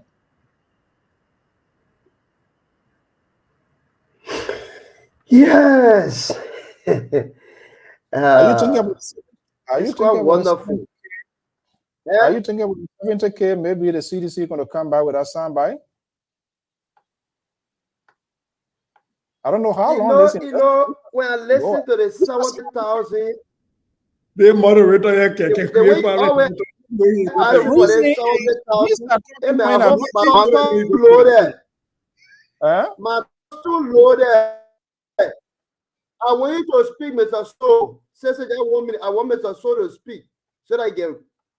Yeah. The way you ask for the 70,000 all the time, I hope that's the way we can get update about the next logistician who died or who is missing in Grand Gida. We're talking about life, human being. You got any idea? You're the politician. Logistician. The guy who says in Grand Gida. Unfortunately, you are correct. You've been seeking. I don't know because human life. Yeah. I understand what I'm saying. It's also, we can also make that analysis because we are talking about how to replace the apple that we have. And if this is not replaced, they can also flip the table around to say, see the replacement that is coming. So I think I'm kind of providing a way through here to lessen the burden I have. But you can go ahead and make a point. And I agree with you. I agree with you. Opposition should be questioned because they are government in waiting. They should be scrutinized as to what they are coming up with. because we are aware that we are told us nothing, promised us nothing. We all on the platform are 100% responsible. Nobody can take themselves and say, I'm media man, so I'm not responsible. We sat there, we got relatives, they make you no plan, you are voted 14 or 15 county. It is our responsibility. No, Jonathan, don't go there. Don't go there. Does Don't go there. it negate us? Hold on 1 second. Let him make a point, and then we can. Yeah, go ahead, Jonathan. Yeah, we said I watched the No. other fight. I want that to be clear. I want that to be clear. Pa George, what you say? What you mean we are responsible? ANC or ANC. Let's see how it goes. ANC California versus ANC Georgia. The other of voted. The other of voted. And I will vote. I come in, Papa. The reason I can be quiet, is not I get through these things upside down. I can be quiet because I come in, Papa. I come in. If you allow me to learn, they say the man said the president will. You didn't allow him to end a sentence, though. They say the man said the president will kill the president. The president will kill. You didn't allow the man to say the president will kill the president who wants to kill the president. He comes in between. Those who did not contribute to elect we are responsible. But in the aggregate, if all of us didn't make a decision resounding to have defeated we are called to become president, how are we not to take responsibility at Liberia, who are struggling now to offset President we are? You think we are not struggling to convince those who convince that with us? We're also struggling to convince those who do not believe. And so if we don't do it, it will be on other shoulder. But let me lay my points. That's why I see I can be quiet, because I can want to take my points down. Note down. All opposition are responsible to reach out on equal basis. So someone can now say, Councillor Gonglo came late, so he's supposed to reach out. Because in the second round, those opposition will reach out extensively. That vote will impact some of the decisions that CC is talking about yet for second round, should they decide to support an opposition collaboration. That's the reason why it is important that everybody reach out. So those of us that Mr. Cummings who have been reaching out, say, Tony, you give us the credit. And then we encourage you to join the process and then reach every nooks and corners of the country in order to offset President Weah. Is it that President Weah is winnable? Of course, he's the incumbent. The only argument that we have for the CPP is that President Weah has reached his zenith. It's calculated. It can be calculated. President Weah won 38% in the first round, which was the president's own percentage, the coalition. Can they get that percentage? For all scientific proof, that is impossible. I want a statistician to come and calculate the variables. Can he win 40 out of 50 counties in run off? It is zero. Absolutely out. The mathematician says that we are coming. So what he can do now is, wait for you. I'm throwing it out there. I'm deliberately throwing it out there so you come with a scientific proof that dispute it. This is what I think. Can our people understand GDP and GNP? They can't understand. They can understand soup money. They can understand clothes. They can understand carpet. They can understand you're going to school. They can understand husband who live for Bapolu, who will not have homes in Monrovia, and they need to rent in order to get it. Understand the harsh economic reality. What is the challenge on the opposition? To communicate this harsh reality, being realistic, not being superficial, not being propagandistic, but to communicate it for every news and motorbike reach to the people, so that when Sidisha come to tell them, say, road is passing in Kanwi, my hometown. I'm doing project in Kanwi. I can't do project in Georgia. Quota road is passing there. You think that the people there are not going to challenge me that since that place was created, quota road are not passing district 8, I'm going to defeat those on a simple hand pump that I'll be doing there. That I'm even lobbying with people here. But I'll be putting my foot on the ground that these things were projects of past government, and it is the responsibility of present government to continue it. But if your government does not have good image, does not have confidence, it's not transparent, you are running yourself into chaos. And there where it is on all of us shoulder. If we all sit on the platform and think that opposition is one creature sitting in one corner and can permeate the way by which the change can happen, we all will take responsibility of sending Western Union same way back home by compel compliance. That is why it's on our shoulder to encourage opposition where need be. And that's why you saw Mr. Swab brought in the play of the neck logistician. Human life. Human life. Somebody went missing. Nobody cares. Nobody asks a hard question. Come in 70,000 to investigate that. National police have a report. So what are we saying? So then what I'm saying here, the question is intentional. What I'm then saying here, I didn't see the enough on the part of opposition to demand. The opposition in Liberia, they are just become, they are people who just manage crisis and they do not even know how to manage crisis. So what I'm saying here, we should prevent crisis because when something happens, first and foremost, it's so divided to the extent when something happens to one side of the opposition column, the other side wash their hand. They are not part of it. One day, it can't even go 12 hours. They don't get to their own government, whether you are for or you're against, you demand government for answers. They don't do that. And even if they do it, they don't do it in the sense where they will yield result. Everything is bad. Their approach is so, it's just, their approach is sometimes just over the top. As the result, they don't get the result needed from the people. So then that's also create a vacuum that, well, these people, they are opposition, but they are not really representing us. And that's what I'm asking. And the reason that 70K is we want to put aside all of the apprehensions of voters. You coming in to say, look, you are positioning yourself as an alternative. And when you are positioning yourself as an alternative, you better come clean.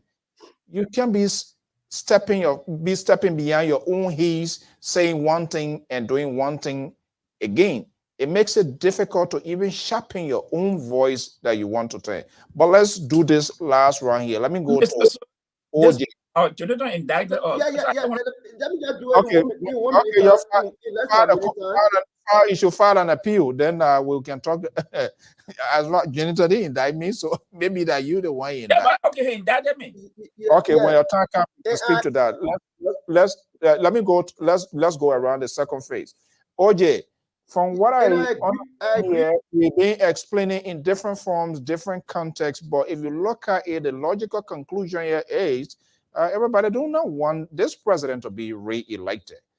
Okay, you don't want him to be re-elected. XYZ is happening, but what are you doing to unseat him? So then that becomes a critical question. If that is the case, then we want to throw it right back in the face of the opposition. What do they need to do? Or are they just telling us? Are they just telling the Liberian people? Are they telling my grandma, the grandpa, the old man up there who, when you wake up, he's just waiting for the sunlight to come out and then go brush his cocoa farm? All right. Yeah. What I'm saying, and what I'm saying here, what they do not even understand. Helen Johnson-Sirleaf came here and made a statement in his play here that she's regretting today when it came to this chieftaincy and these local municipal government ship. Do you think, let's put that in your shoe. If I was in Grand Jita in my time and Paramount Chief, do you think I would go and campaign against the sitting president when I know if I did, I would be out of job? You remember what Joe Taylor said? You either for us or you against us. Do you think that's been bleached away? Well, it will not happen in the surface. But what I'm saying, if the opposition, if they think they just want to come on LPR, go on spoon and enumerate the tons of errors of this government, and they are unable to go into the trenches, the villages, the town, and sit with those people, wear the slipper, wear the papa, and say, look, this is the reason I want to be president. And come down and begin to show some sound that indeed they are well positioning themselves as alternative. If that is not done, forget it. Forget it. So what do they need to do? There's a lot of things they need to do, but I just want to touch on what Mr.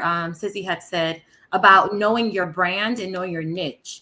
And we all know that George Weah definitely has a brand. He's a soccer player. I guess he's incompetent, and he knows how to go to the Mrs. Cesar, why are you laughing? It's true, but I just That's also a brand, by the way. it's a brand, but I feel like it's not an excuse to be incompetent because yes, he's going to be a president to the people, but he's also representing Liberia. We all know that Liberia is the underdog, especially when it comes to just in the world. You know, in the African countries, we're the underdogs when it comes to our music, when it comes to other parts and aspects. As a leader, you need to know how to divert, how to change and alter in different rooms, right? George Weah, all we have seen is the incompetence and how he can relate to the village people. Yeah, I do agree that it's important to know your brand. And I'm pretty sure other political parties who, like the opponents, I'm sure they can talk to the village people and also talk to the educated people. They know how to switch and tone. We call it code switch. I'm sure they can do that. George Weah, he's only one way. And I'm pretty sure as a president candidate, what do is you go out to other, leaders. He was just in the United States for an event in DC. Lord, I am so scared to even watch that video just to hear how he's even going to communicate and represent us. We need someone who's going to be a strong leader who knows how to communicate. So effective communication is extremely important. But I don't think it should be valid reason, for us to vote for him and bring him back into party because he knows how to go to the lowest of the lows and kind of relate to those people. I'm pretty sure other political parties can also do that as well.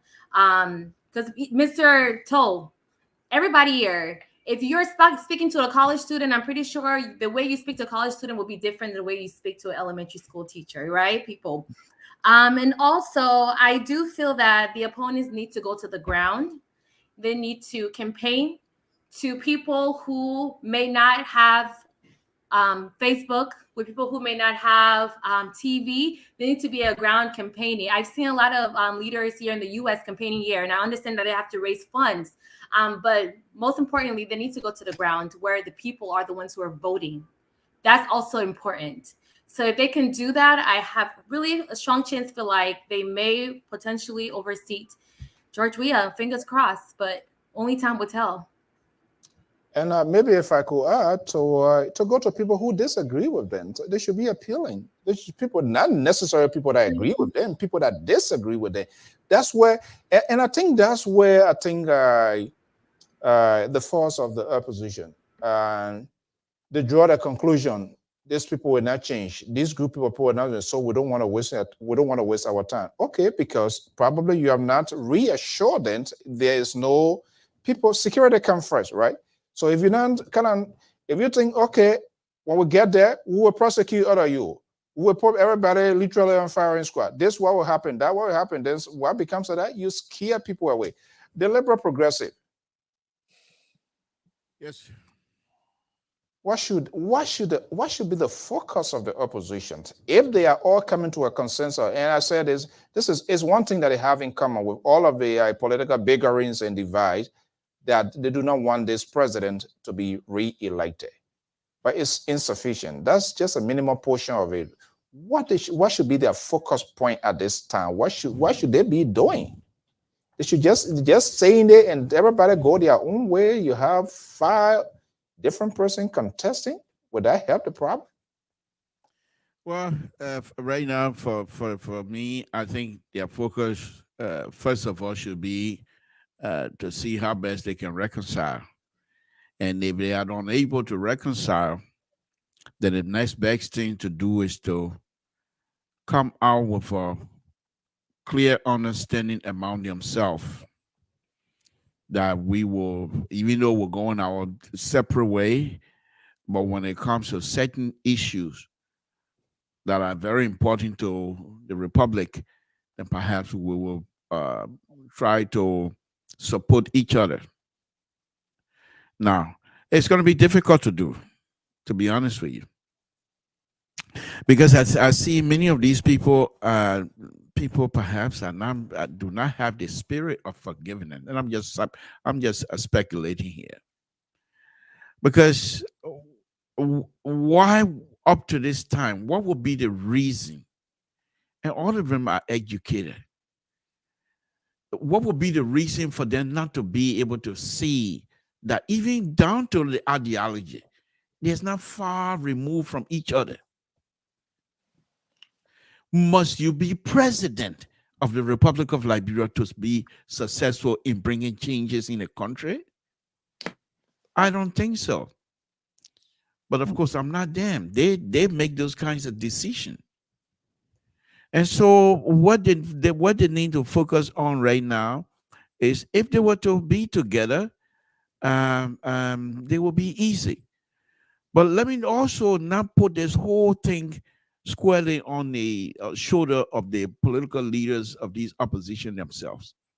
Their surrogates, for me, are the main troublemakers in this whole thing.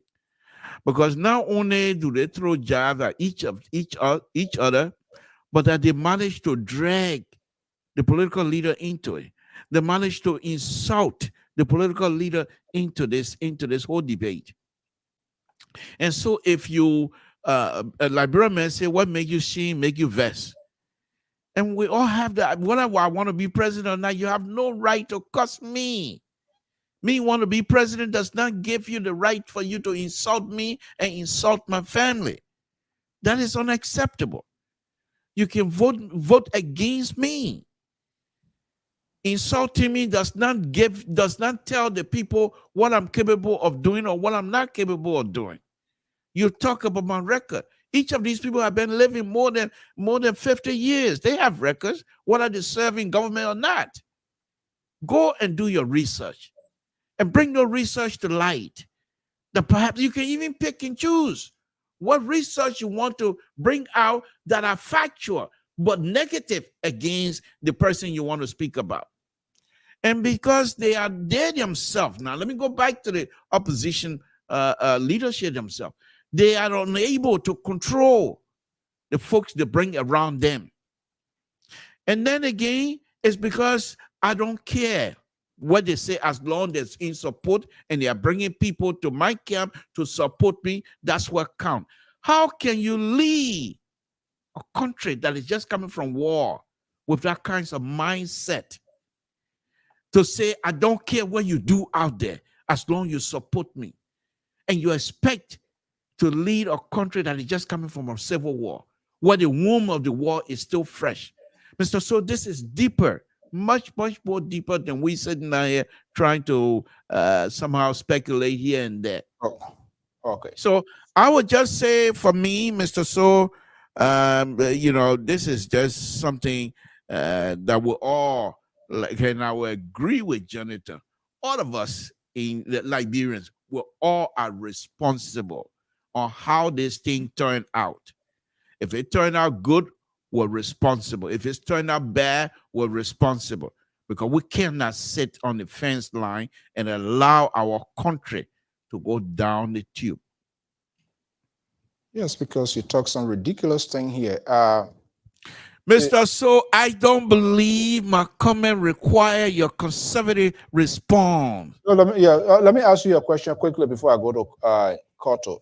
What I try to grab out of your narrative here, the opposition or politicians in general are unwilling to take a risk, because you mentioned something very crucial, and we have talked these things here. You have these political leaders, if they are unable to make some tough decisions that could even risk their political career, if they can't do it within their inner cycle, I'm not sure whether they can do it if when they take state power. That's what I seem to gather. Well, that's exactly what I'm saying, Mr. So if these people are unable at this very early stage, unable to control the likes of Samson Toe, who comes on LPR and ravage his mouth every night and what have you, and yet still call some of these political leaders friends, and the political leader cannot say to Mr. Toe, you can't do that. That is unacceptable, and that's not something that I'll be willing for you to continue and then call myself, associating myself with you. Mr. So there are times that you're going to have to take a stand. And we all have come to this. Let me just give you one little example here. And it's very brief. Back in 1981, I had some serious issue in Liberia, which I'm not going to go into. But I was coming back to Monrovia. And I wanted to get back to Monrovia at a specific time. We got in a car from Total. We got past Tapeta to Gray. The tire went out on us. From the area to Tapeta is far. From the area to Gray is far. So we're in between. Now, what do? Do we send the guy doesn't have a jack? He has spare tire, but no jack. He has the red nut, but he has no jack. So do we send people to Tapeta to bring the jack, wait for a car to come from Groy going to Tapeta, bring the jack, and then hopefully another car coming from Tapeta coming and bring us so that we all can get a car tire change and what have you. So I sat there. We have a lot of guys. So I looked at it. I said, look, let's lift the car and let this guy change the tire. Well, guess what? I was not alone that was willing to get out of that place. Many of the men around me say, yeah, Marcel, I want to go home now. Let's hear too much. We all lifted that car. Unbelievable. Lifted that guy. The guy changed the tire on our way. Why am I bringing this thing in? Because we have an invested interest in the common goal of getting out of that area. And so everyone has to contribute for us to get out of there. This is what these political parties and the political leaders are not preaching. They are preaching hate. They are preaching hate. Their common hate for Dr. Weah is destroying themselves.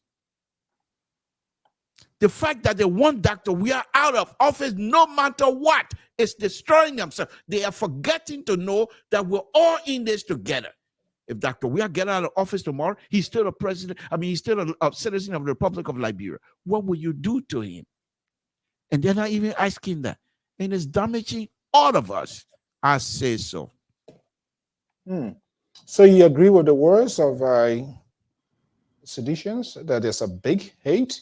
And that's one of the things that is killing the opposition. I'm glad it came out of you too as well. Mr. So, I just claim it. Samson told the liberal said that. And I'm not beating around the bush here tonight. Okay, we are making it up. Koto, yeah, this thing has become like a leech on us now. And nobody know we toying around here and there. But the clock is eating away.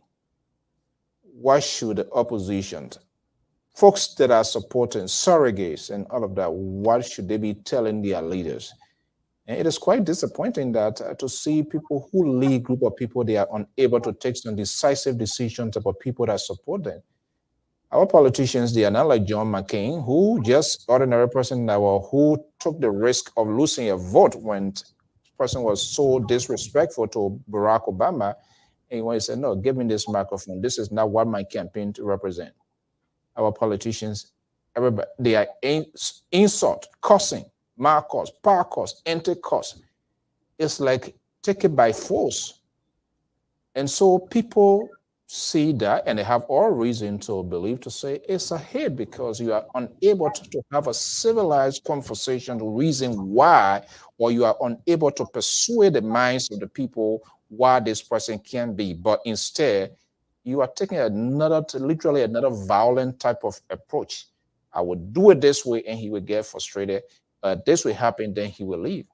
It's killing the process. It's killing the basic fundamental rules of democracy. The people can disagree here. Sometimes it can be ugly, but ours now is like the water is really being poisoned and nobody is willing to drink a poison. Neither I want to drink that poison. It's already been poisoned. What should the opposition be doing? Thank you very much, Mr. So. The way I play my politics, I think, is completely different from how other people play it. And exactly that's how it's supposed to be. Because when we talk about politics, it's about being able to convince your ideology, on somebody that does not know your ideology. And that being said, you have to be in a position of being patient.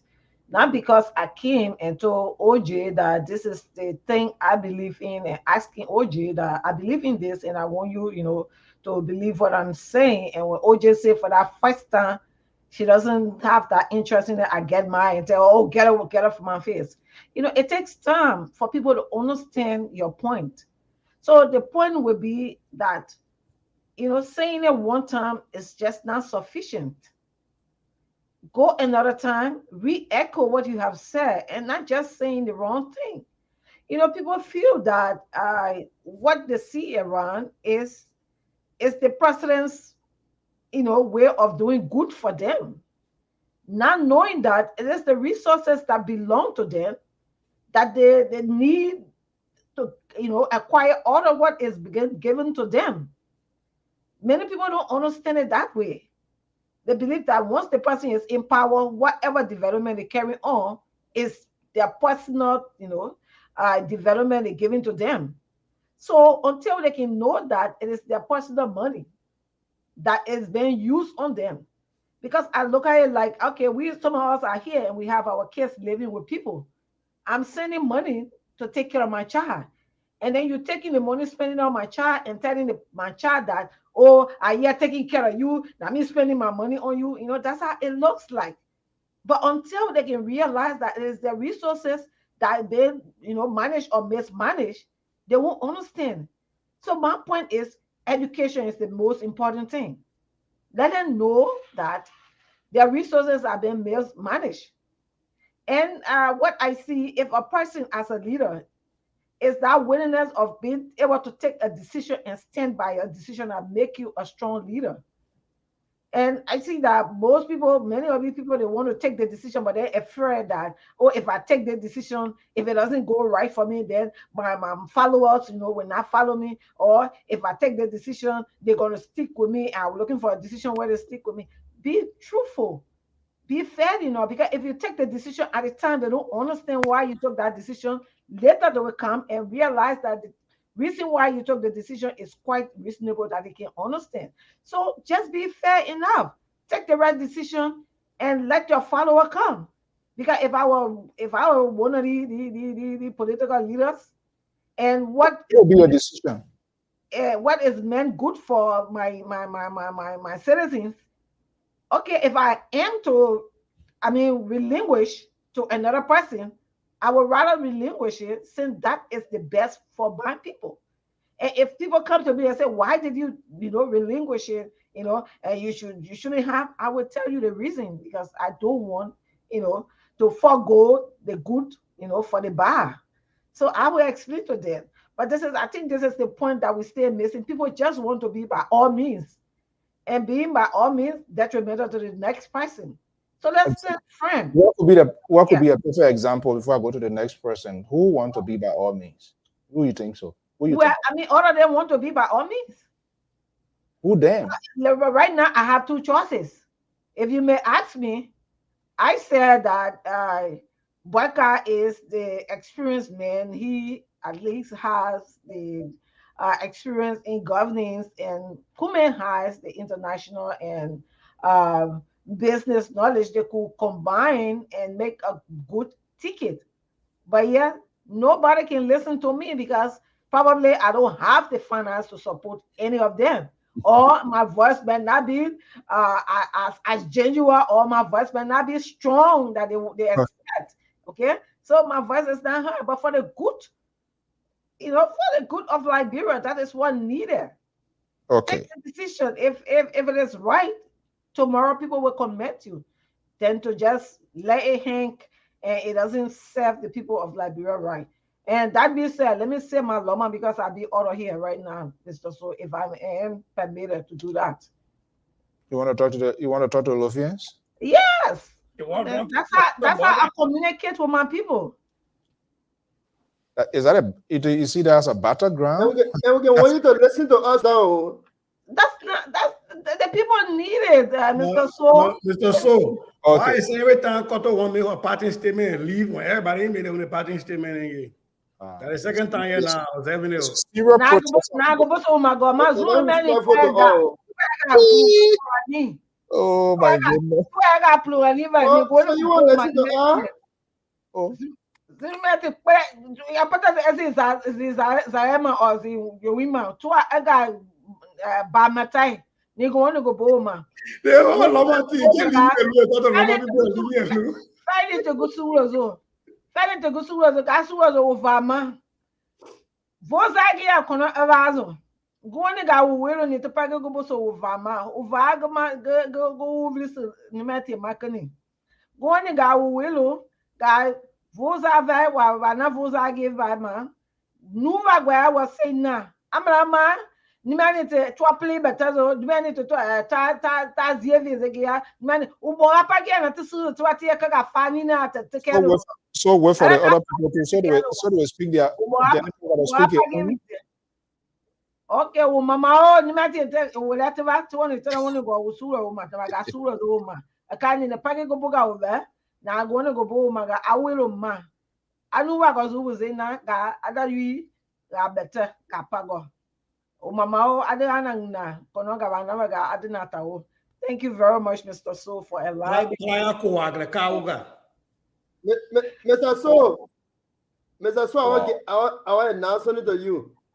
The ANC Youth Secretary General, who is from Lofa, wants to come on the show the new year so that he and Koto can have some 5 minutes Loma speaking time. So he will be here next time. He's hoping to come on the show. Okay, we'll see. We need to be. We need to be. But here's the caveat. You see, my sister spoke a Loma, no English inside. When I bring out your man from Monrovia that can't speak Loma with English with inside. Yeah, I'm gonna tell you. Speaking Loma, you hear what? We are already going out of time here. Jonathan, I get time in mano. I get time. I'm talking about your Loma man. Where you bring it, Jonathan? I'm talking about your Loma man. Where you bring it from Monrovia? Before we sign off for the rest of the evening, let's find solution with critique. And I was just getting text here from a strong house supporters. The opposition are willing to take a risk. And I, my own, nobody myself can do anything back door. I'm not going to call name, but he's very vocal of their own people. Tyler Kuyongba made a ridiculous statement calling for the sitting president. Remember that? We'll talk about it. And not even, I didn't see any opposition to condemn that, calling for the overthrowing of a constitutional elected president. No opposition, no one who wants, other people want to, even to their own supporters.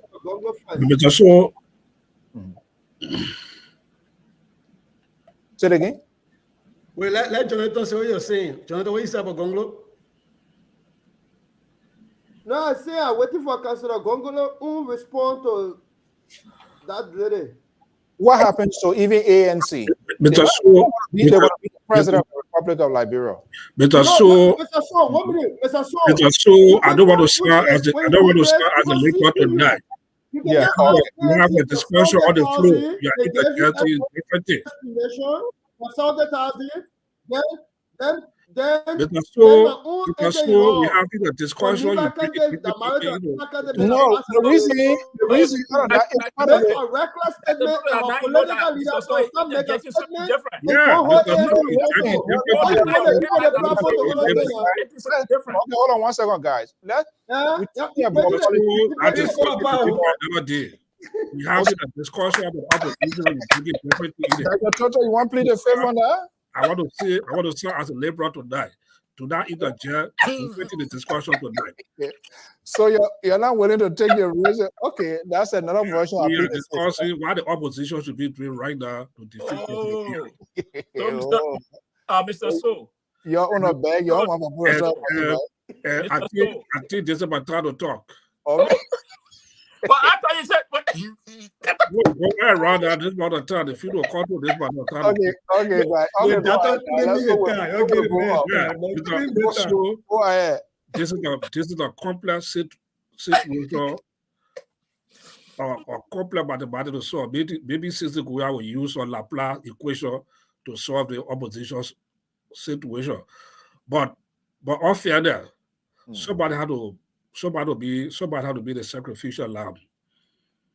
And who is willing to be that person have to come out. We can say all we want to say about President Weah. Let's go back to the 2011 election. What President Weah did when he was a political leader or head of CDC, and yet he had to relinquish his chairmanship to which was thought about to be the standard bearer of the party and go as vice president. Vice president, right? That was huge. And going again, the Unity Party government, that's part of the lost election, but that was very, very huge. So looking at the opposition blood red, we have Corbis, we have GMB. Which one of them willing to be the sacrificial lamb to step aside or again wave to Tewan Goglo to take the race? They have to. Or else President, we are going to have an easy second round and we'll sit again and complain. That's what I want to say. I think that is really the $1 million question. And who's gonna be used as a sacrificial lamb? That's who is willing to do that. Maybe Amos George have the answer. Then say before we can wrap up. Let me just say to your answer. I want to disabuse Samson too. Oh boy. He said that the opposition hate for President Weah. Samson, how do we determine that? You sit down here and just say all people hate President Weah, hatred for President Weah. I don't think so. People just have disagreement. That's it. Disagreement doesn't mean hate. Disagreement doesn't mean hate. So I don't know that you're measuring that all people just hate President Weah. No. Our struggle is on policy issues that many of them don't agree with him. It doesn't mean we hate him personally. Okay. So I hope you don't go down that route or conclude that people hate President Weah. What about all the other nasty things that President Weah they talk about other people? Should we assume that they hate those people? No, I can't make that conclusion. Gentlemen, say I was at fault. Oh, 2017. Jonathan, I was in Liberia 2017. I stayed there for 3 months. I talked to people. I was one of those who never supported Joe Weah from the beginning. So how can you assume that I was at fault for 2017? You don't say that because we all in different era. You don't know what I was doing there. I don't know what you were doing. So I can't conclude that you was at fault. We said that I would take 2-3 hours to talk to our people. If they don't vote the way we want them to vote, is that my fault? No, because I don't have the voting right. But what I have is to tell people the direction which the country is going. That's my responsibility. That's my own contribution. If the voter on the ground do not hear to it, I'm not responsible. Cesar is not responsible. Dr. Tony is not responsible. So let me just make that clear. So, Mr. Toy, here's the thing. We have said it over and over. The opposition need to work harder. George Weah is the sitting president. He has too much going for him. So there's nobody will sit back to say this will be just a cakewalk for the opposition. No, they have to work very hard to dislodge this man from power. It's not an easy thing to do, to move an incumbent. Political rhetoric, it's all over. We saw here Donald Trump then, what he did here. He stormed the Capitol. Donald Trump, he was there saying Barack Obama was not an American citizen. He said he sent people to Ohio, Ohio to go look for this man's birth certificate. These are all political hits. So it happened all around the world. It's not just Liberia. Maybe people may say extreme, but we have seen it. Donald Trump said he said he can stay in the on 5th Street and shoot somebody, that will come out of it. We saw all the rhetoric, and we continue to see it. It's all around the world. So we should Liberia to be, hey, this is the only place we've seen the kind of thing. It's happening. So we are human beings. Some other people go extreme, and other people will not want to go to that extreme.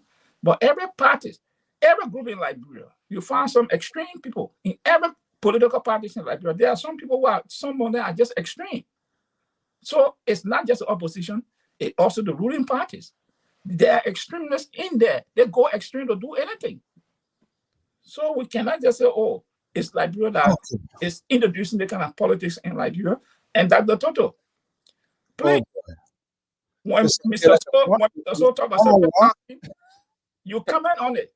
You didn't say it was not on the agenda, it was not a forum for it, but because he injected that Mrs. Kwakwa says something about ordering the government and nobody comment, and he said, oh no, this is not a forum for it. No, in that much, we got to talk about sometimes something can come in. So why you not waiting to discuss that tonight?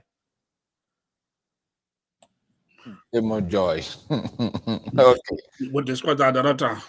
The man pleaded the fifth already, so you bringing it back, and I mean, okay, Sister, Sister, comment on it. So, Sister, I think we are already over the time. So today is Friday, so folks will have some little time. So on the question at hand, what should the opposition do? I think the opposition should, and again, let me lay out here, I fully support Yawa Gonglo. I still think he's the best guy to deliver Liberia. Having said that, what needs to be done by the opposition political parties is what I call take what Alexander Cummings has been doing and put it on steroid, accelerate it. What Cummings has been doing since the end of the presidential election in 2017 is what should be accelerated. That what Cummings did, and I don't have to be in the camp to see it, you can just see the evidence, is to look at where their lapses were in reaching the people. And the brand that the opposition, that the people that were against him gave him was that he was a stranger. Nobody knew him. And so he worked on dismantling that mindset about him, that brand about him. And what did he do? He's been going to every nook and corner and villages trying to reintroduce himself to the people so that he can take away the argument that the man is a stranger, that the man lives in an ivory tower in Georgia, and that he does not have the country at heart. He bought real estate in Liberia, sat in Liberia, spent most of the time in Liberia with the people, and has been going from place to place. That is what the opposition political parties need to take and put on steroid, accelerate it. Okay, I don't have to be a Cummings fan or Cummings supporter to see that he's done some good, because this comes back to branding. You can create your own brand, but other people can create a brand about you based on their mindset. And in politics, you got to be able to look at what people say about you, what people think about you, and try to disarm them. And the way to do that in most cases is, look, we got to stop telling people don't vote for George Weah and then just end the sentence. We have to stop telling people, if you vote for George Weah, I will not give no money to you again, Liberia, and then stop the conflict. You have not convinced anybody.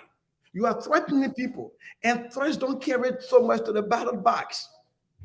What we have to do, when I say we, I'm talking about even some of us that are in the diaspora that still support people in Liberia. I guarantee you, my sisters and brothers in Liberia voted for George Weah, even when I told them not to. When they get sick, I still got to send them money. Even though I told them I'm not going to get them money, I still have to send Christmas money. So that is fallacy to say we definitely the point. What we have to do, and this is where I take some of the blame that whoever said we all are to blame for what we got, is we have to tell our people, look at what you're doing today. When you used to call me 6 years ago, 5 years ago, you would call me to help you put the zinc over your house. The last time you called me, your house was leaking. It was to pay your children in tuition. What you call me for? This time now, when you call me for full money. I got to give you food to feed your family. You have been reduced from being the head of the household. Now I'm the head of your household. See, that's an economic conversation. We can talk to people about, yes, the president has paid WIAC fees, but how many of your children are passing WIACs? They have had the largest percentage of failure since the president took over in the West African Examination Council. So it is not just enough to pay the WIAC fee when most kids are failing. Yes, the president has given you tuition-free post-secondary learning institutions, but your fees, your out-of-pocket money has skyrocketed. So he gave you tuition-free, but the people are giving you more fees to pay that. You have to have those conversations. Now I'm in America. I have to send you more money to pay the tuition than what I was paying before 6 years ago. Those are the way you talk to people, because people will always vote against their interest if you don't tell them what their interests are.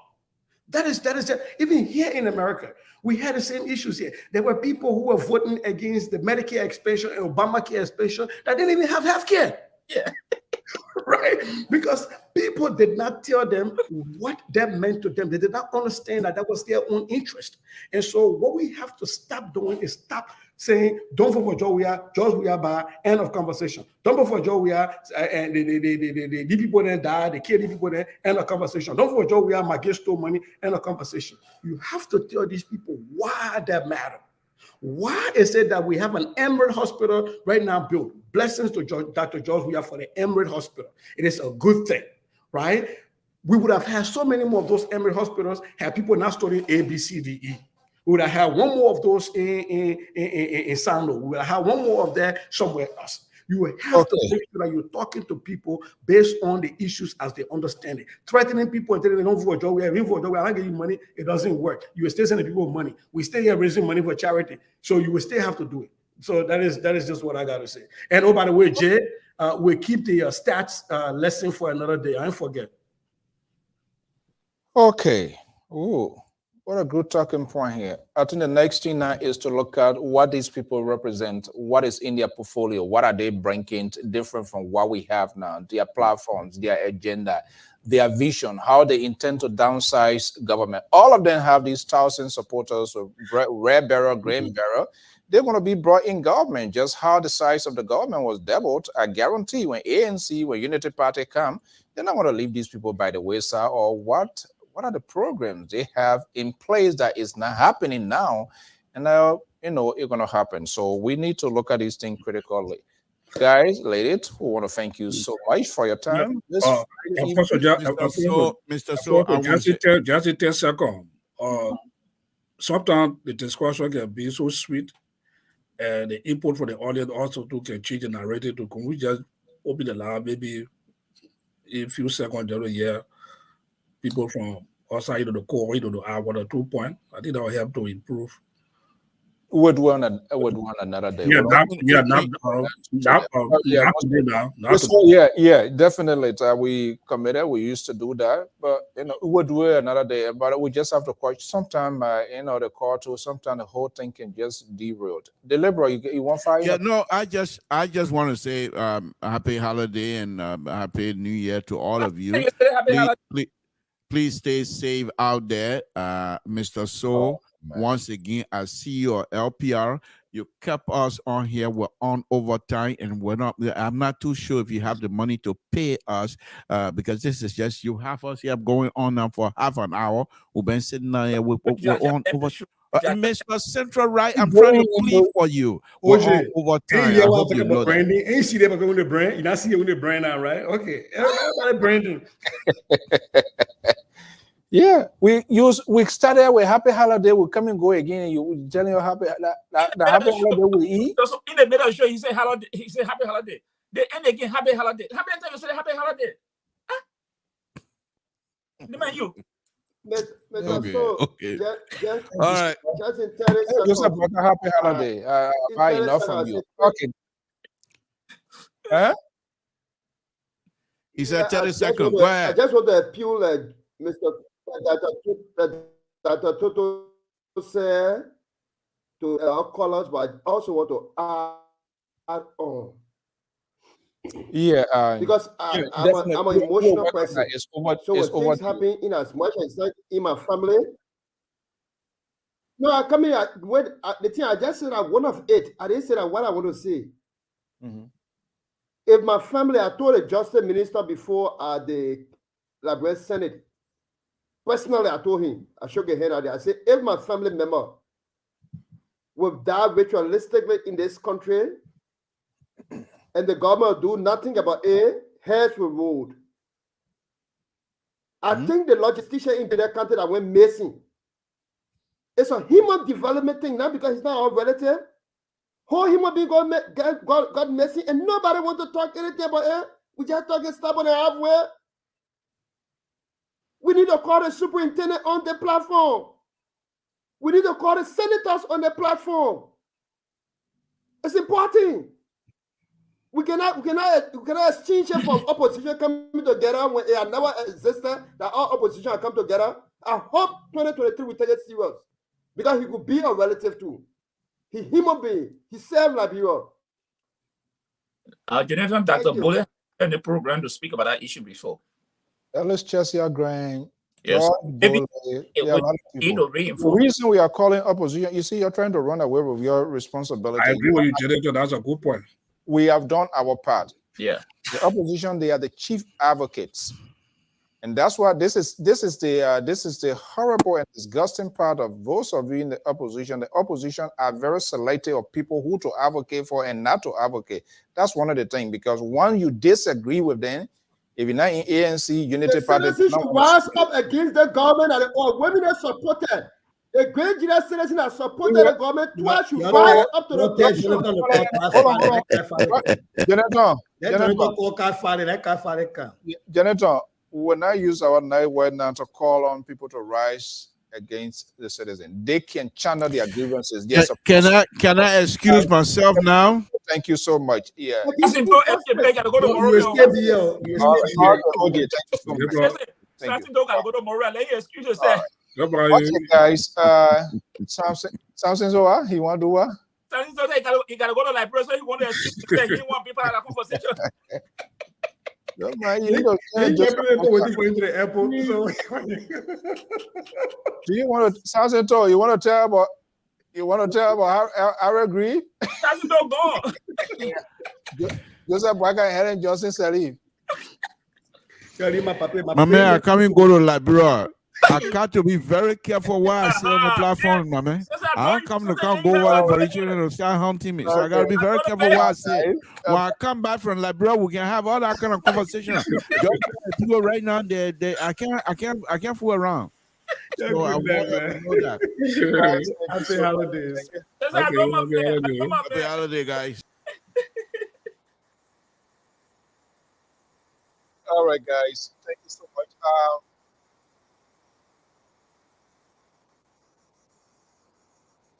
Yeah, this spirit of suppression to our folks. I want to thank you so much. In subsequent program, we're going to work on that to open the phone lines. That's a very good observation. We'll try to keep it at least 30 minutes to have people to express their views, their opinions as well on some of these issues that we talk about. So definitely, we promise we're going to work on that in subsequent program to come. Until then, that's how we're going to bring the curtain down here this evening. Time check is 10:26 Eastern Standard Time. I'm Alfonso Z and Sort of the Liberia Public Radio and Lpr-Tv. We want to thank you so much, please. We say Merry Christmas for those of you who are not interacted, and a Happy New Year. Please be safe, drive safe later. For those of you in bad weather area, take it easy. You're going to work or whatever you're doing. The life you save could be yours or that of a friend. Until then, have a pleasant evening. Thank you so much. Thank you so much for your time this evening, and let's do it again one more time. Ladies and gentlemen, to welcome to the show, I am Alfonso Zienso, and this is today's editions of Lpr-Tv Live with the panelists. The panelists are here in full to discuss, dissect, and critical issues affecting our country.